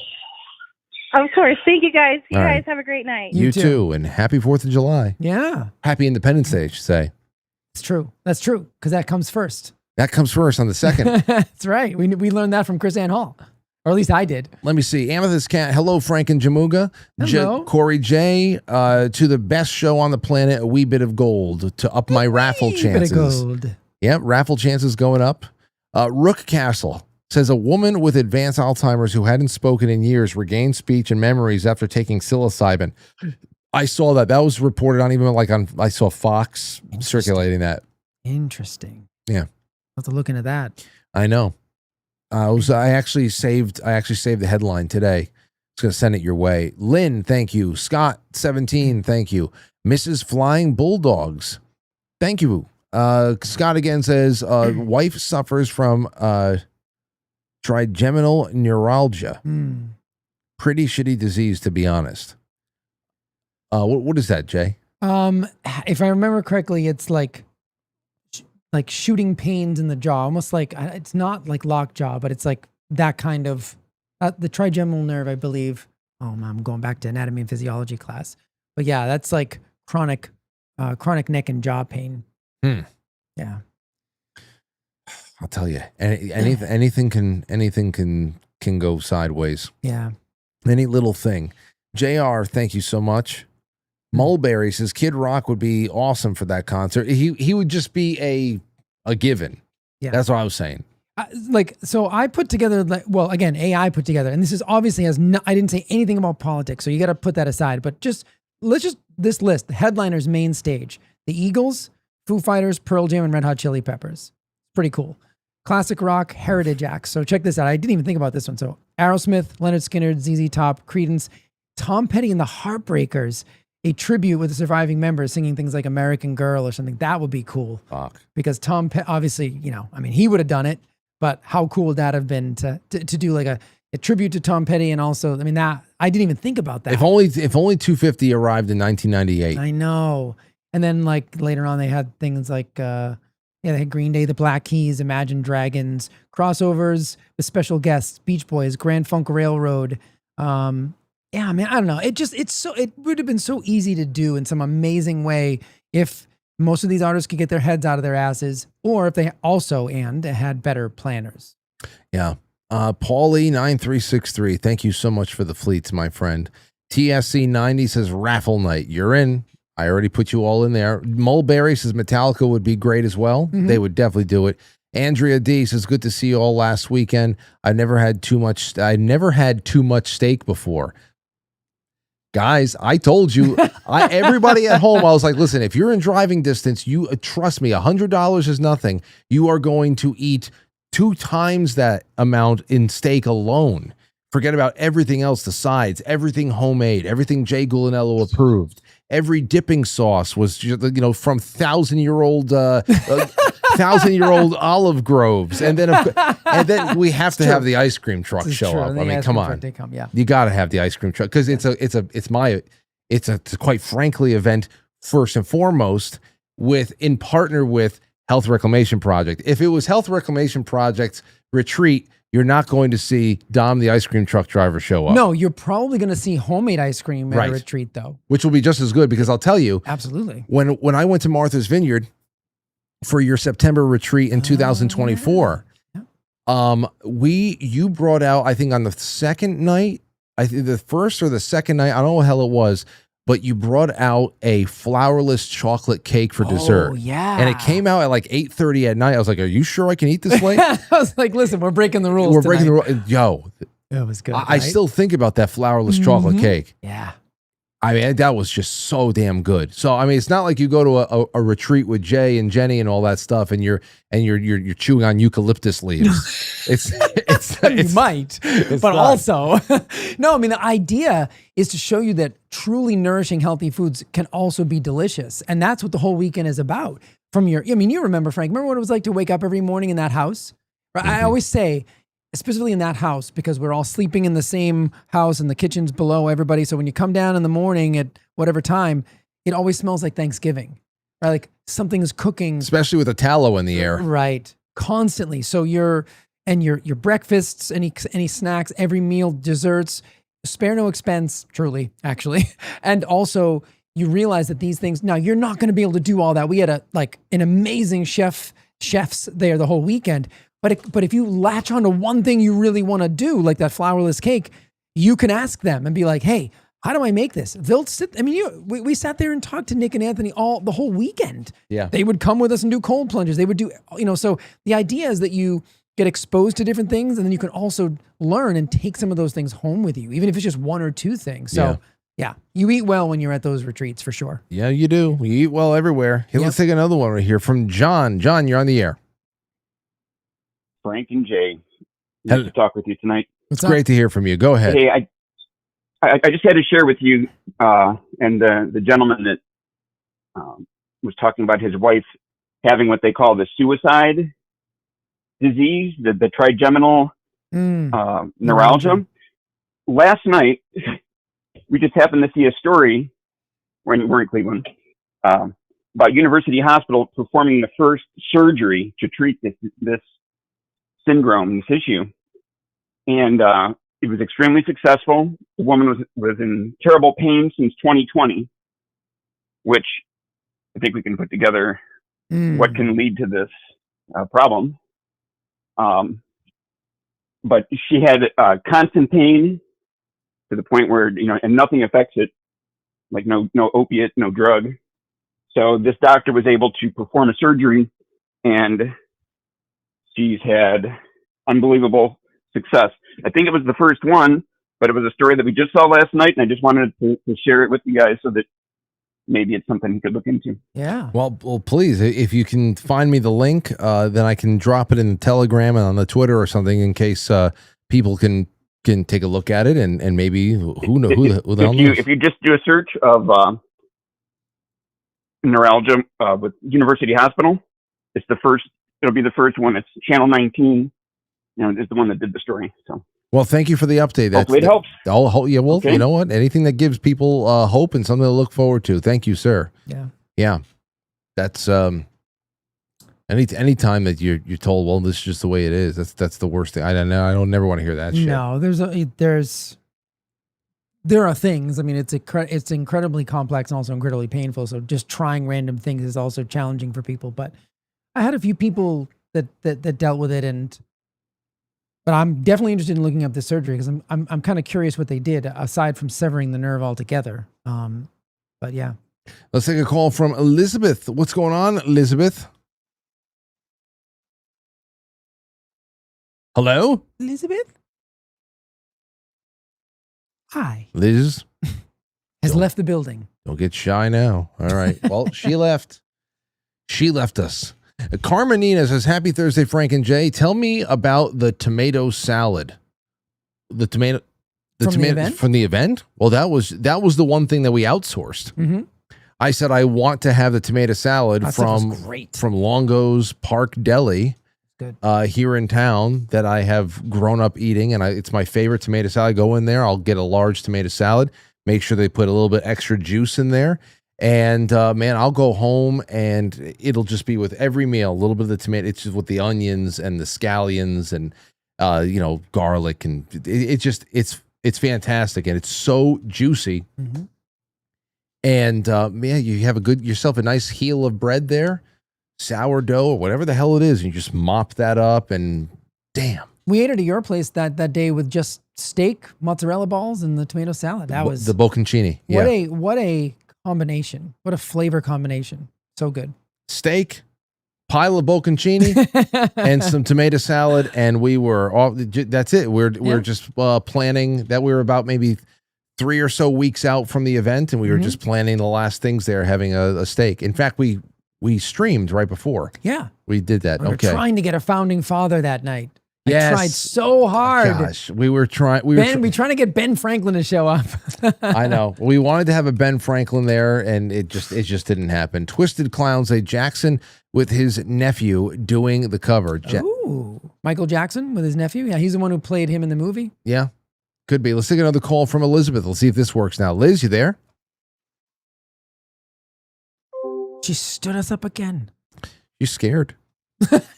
She just Twisted Clown says that there's North Korean defector that documents her travels to the U.S. They were amazed at how good and tender the barbecue food is. Well, you know, it's an appropriate animal to eat. I have to imagine some of the animals that they're barbecuing out in, even though you can't actually get barbecue out there. Right. But still, yeah. Every time I go to Texas, I'm always trying new barbecue. It's like the big thing. And anytime when I was there at Dealey Plaza, Jen and I were there for that conference. We're like, let's just see how many places we can get brisket at. That was like the whole weekend. Just trying to find brisket at every Texas smokehouse place we could find. We're literally all over the place. Twisted, let's try Elizabeth for a third time. Elizabeth, you there? Now she's just pranking us. She's pranking us. I'm trying. I believe in her, but she doesn't believe in herself. James, hello, like, you there? I can really do it this time. No, I can't do it. I can't do it. James, you there? Yeah. Okay.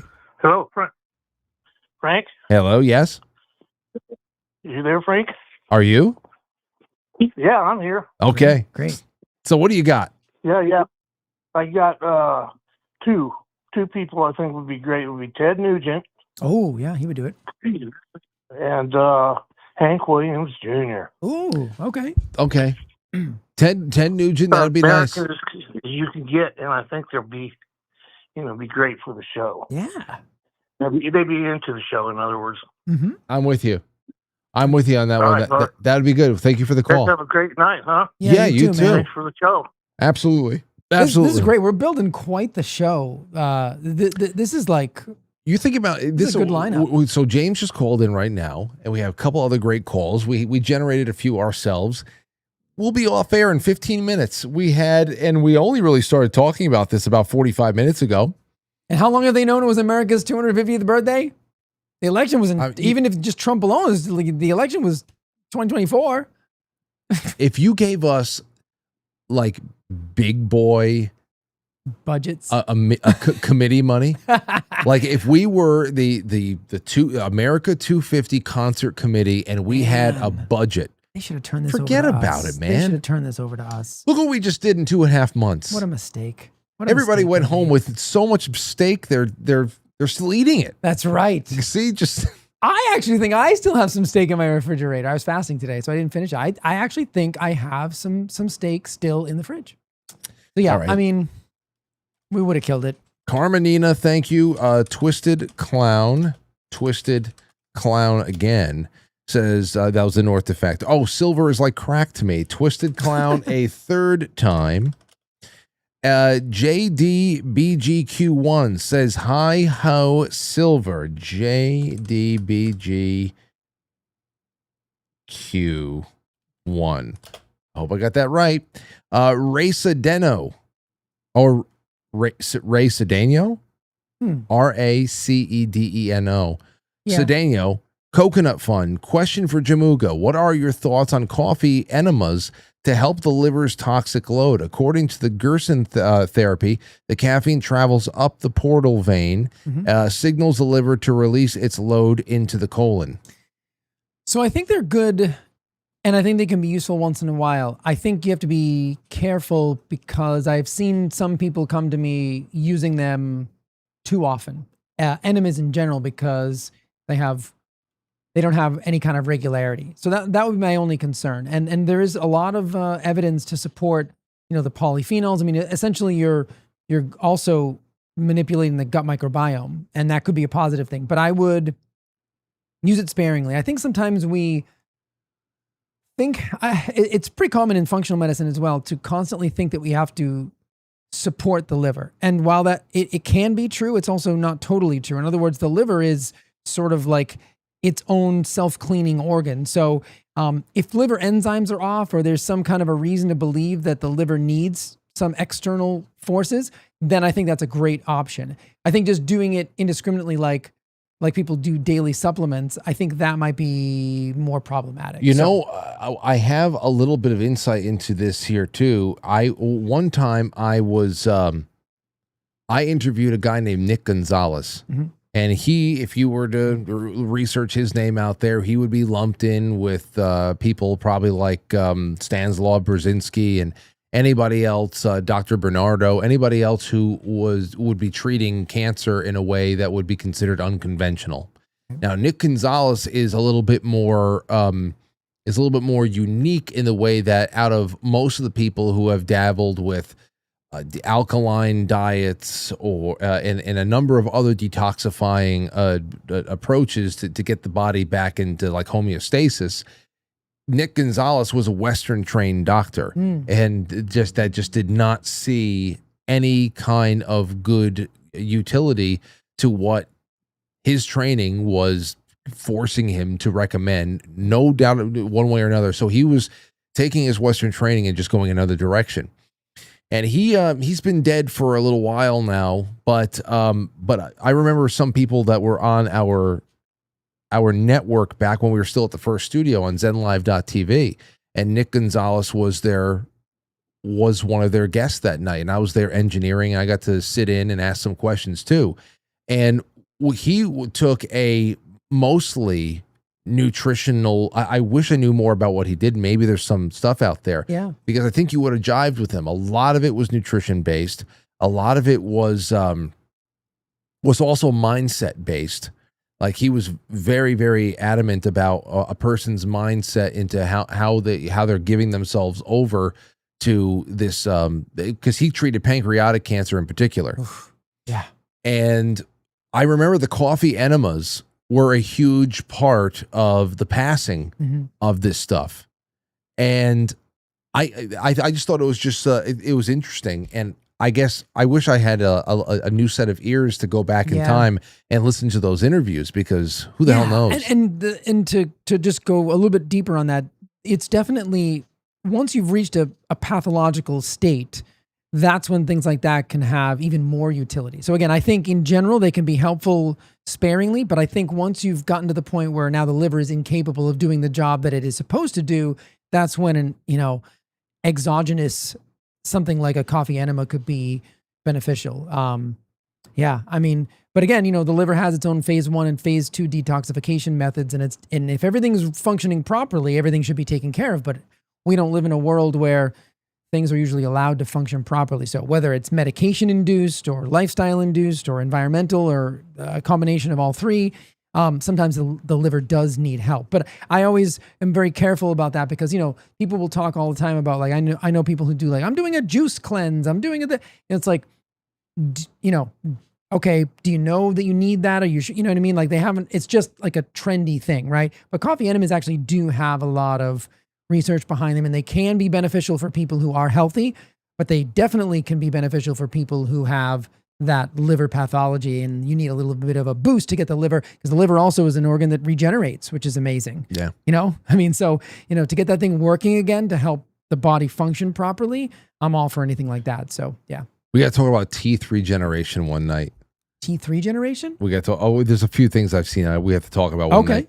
Maybe we'll bring on Matt from Cultivate Elevate for that one. Okay. Okay. So here, I want to wrap up this giveaway, and I just want to make sure everybody knows who to thank. I have copper and I've got silver, an ounce of each, and thank quite frankly .gold. Thank you so much to our good friend Tony Arterburn at Wise Wolf, who set up quite frankly .gold. Remember, use promo code frankly there, and whatever even if you get just an ounce of silver, which you're buying a dip at this point, you're getting free silver with whatever the hell you buy.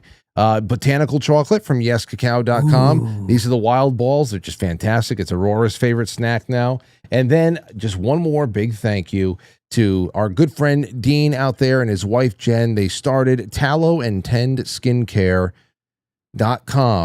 And this is beard oil and shave butter. So it's going to be an early Father's Day gift to everybody. They wanted me to say that if you use promo code Frankly10 on tallow10skincare.com, you get 10% off.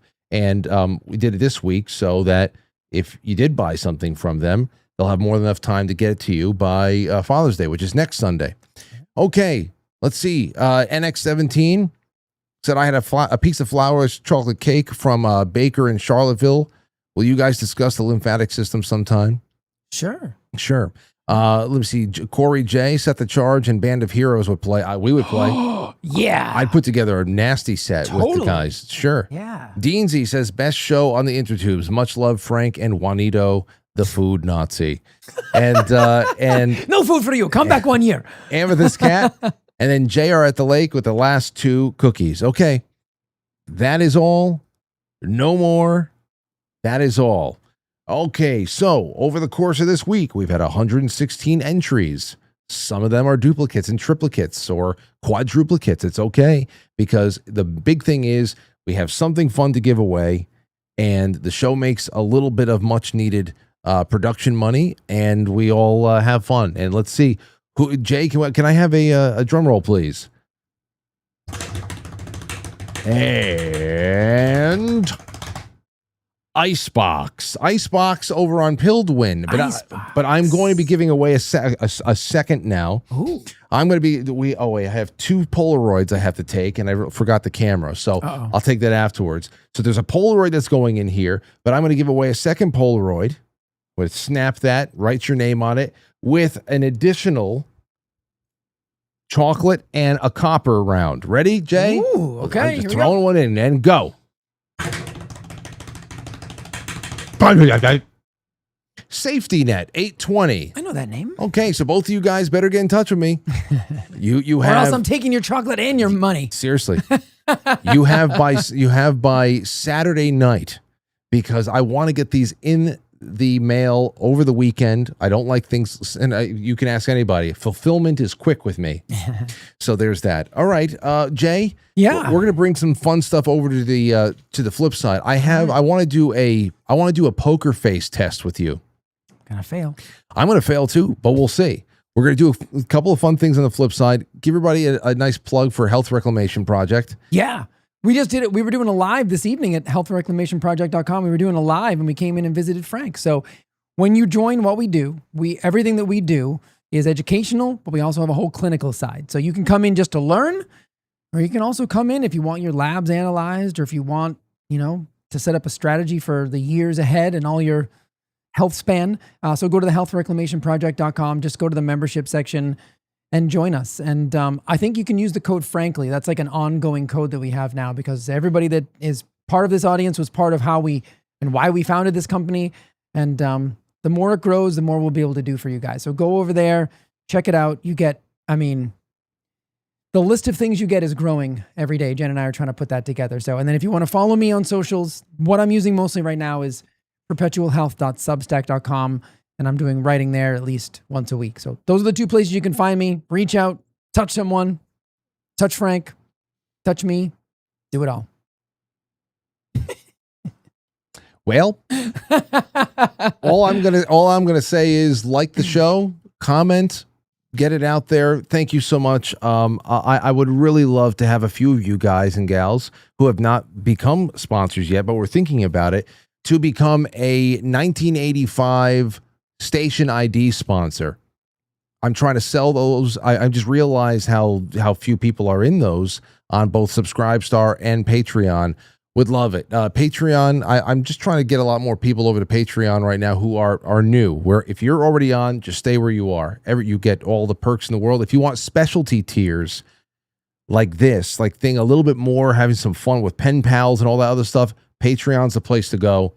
There's a lot of great stuff that I'm doing over there to bring in some new layers of funding for the show, because it's all about where we can go from here and how we're going to be able to propel ourselves. Because that's it. You got to invest in what you love. And it's true. I'm investing in what I love by giving my life to it, my soul to it. And if you love what we're doing here, then please put a little bit in me. I promise I will take that past the goal line. We will go together. Anybody who's been at the Spring Fling will tell you he promised steak, and I got too much steak. Hey, did we announce that the dates are there for 2027? Oh yeah, we can tell them. You can save the date. Save the date. October 23rd, 2027. Save the date. You got a long time ago, which means that it's going to be so damn good. Oh, think about all the people we're going to have. Oh, it's going to be so good. That place is going to be. I almost feel like, as special as the first 2 years were, this is going to be the ultimate, right? Like, because we had 2 years to figure out not only how to do it the first year, but then how to do it at the mansion the second year. I mean, 2027 is going to be nuts. It's going to be fun. It's going to be so now, good. if I can get Anthony to put his to put a foot forward and get a concert in the middle of next year. Oh yeah. For him to spearhead a music event in the middle Health? of whatever the hell you do in the spring, Music? and me in the fall, and Anthony right in the middle with get a concert. It would be nuts. You're never going to want to see us again. You're going to get your fill of us in 2027. I mean, those three events would be a pretty good say. Hey, how's your social life? Well, I went to 3 things this I had to year. save up for these 3 things. I left the house only 3 times this year, but it was great. But I ate enough in those 3 times to fill me up for the year. Yeah. Anyway, we're going to see you guys on the flip side. We still have a plenty to do. It's going to be funny. We'll be reading the general chat. And I don't know what time I'll be live tomorrow, but it's not going to be in the morning. I have some daddy duties in the morning, but trust me, I love those Friday mornings. So this is, don't worry, we'll be back in the saddle soon. Enjoy yourselves, and thank you for everything. And yes, take it easy. I'll catch you on the flip side. Yes, quite frankly, it's filmed before a live studio audience, and now our super chatters, starring Carmenina, Twisted Clown, JDBQ1, Racedino, JDBQ1 again, J Brits, E Polaris 43, and of course, Revolution. To all of our friends on both the Quite Frankly Rumble and also the Badlands Rumble, thank you so much. Pilled, we're going to be paying you extra special attention in just a moment, so we'll be right there. Thank you all. Have a great one.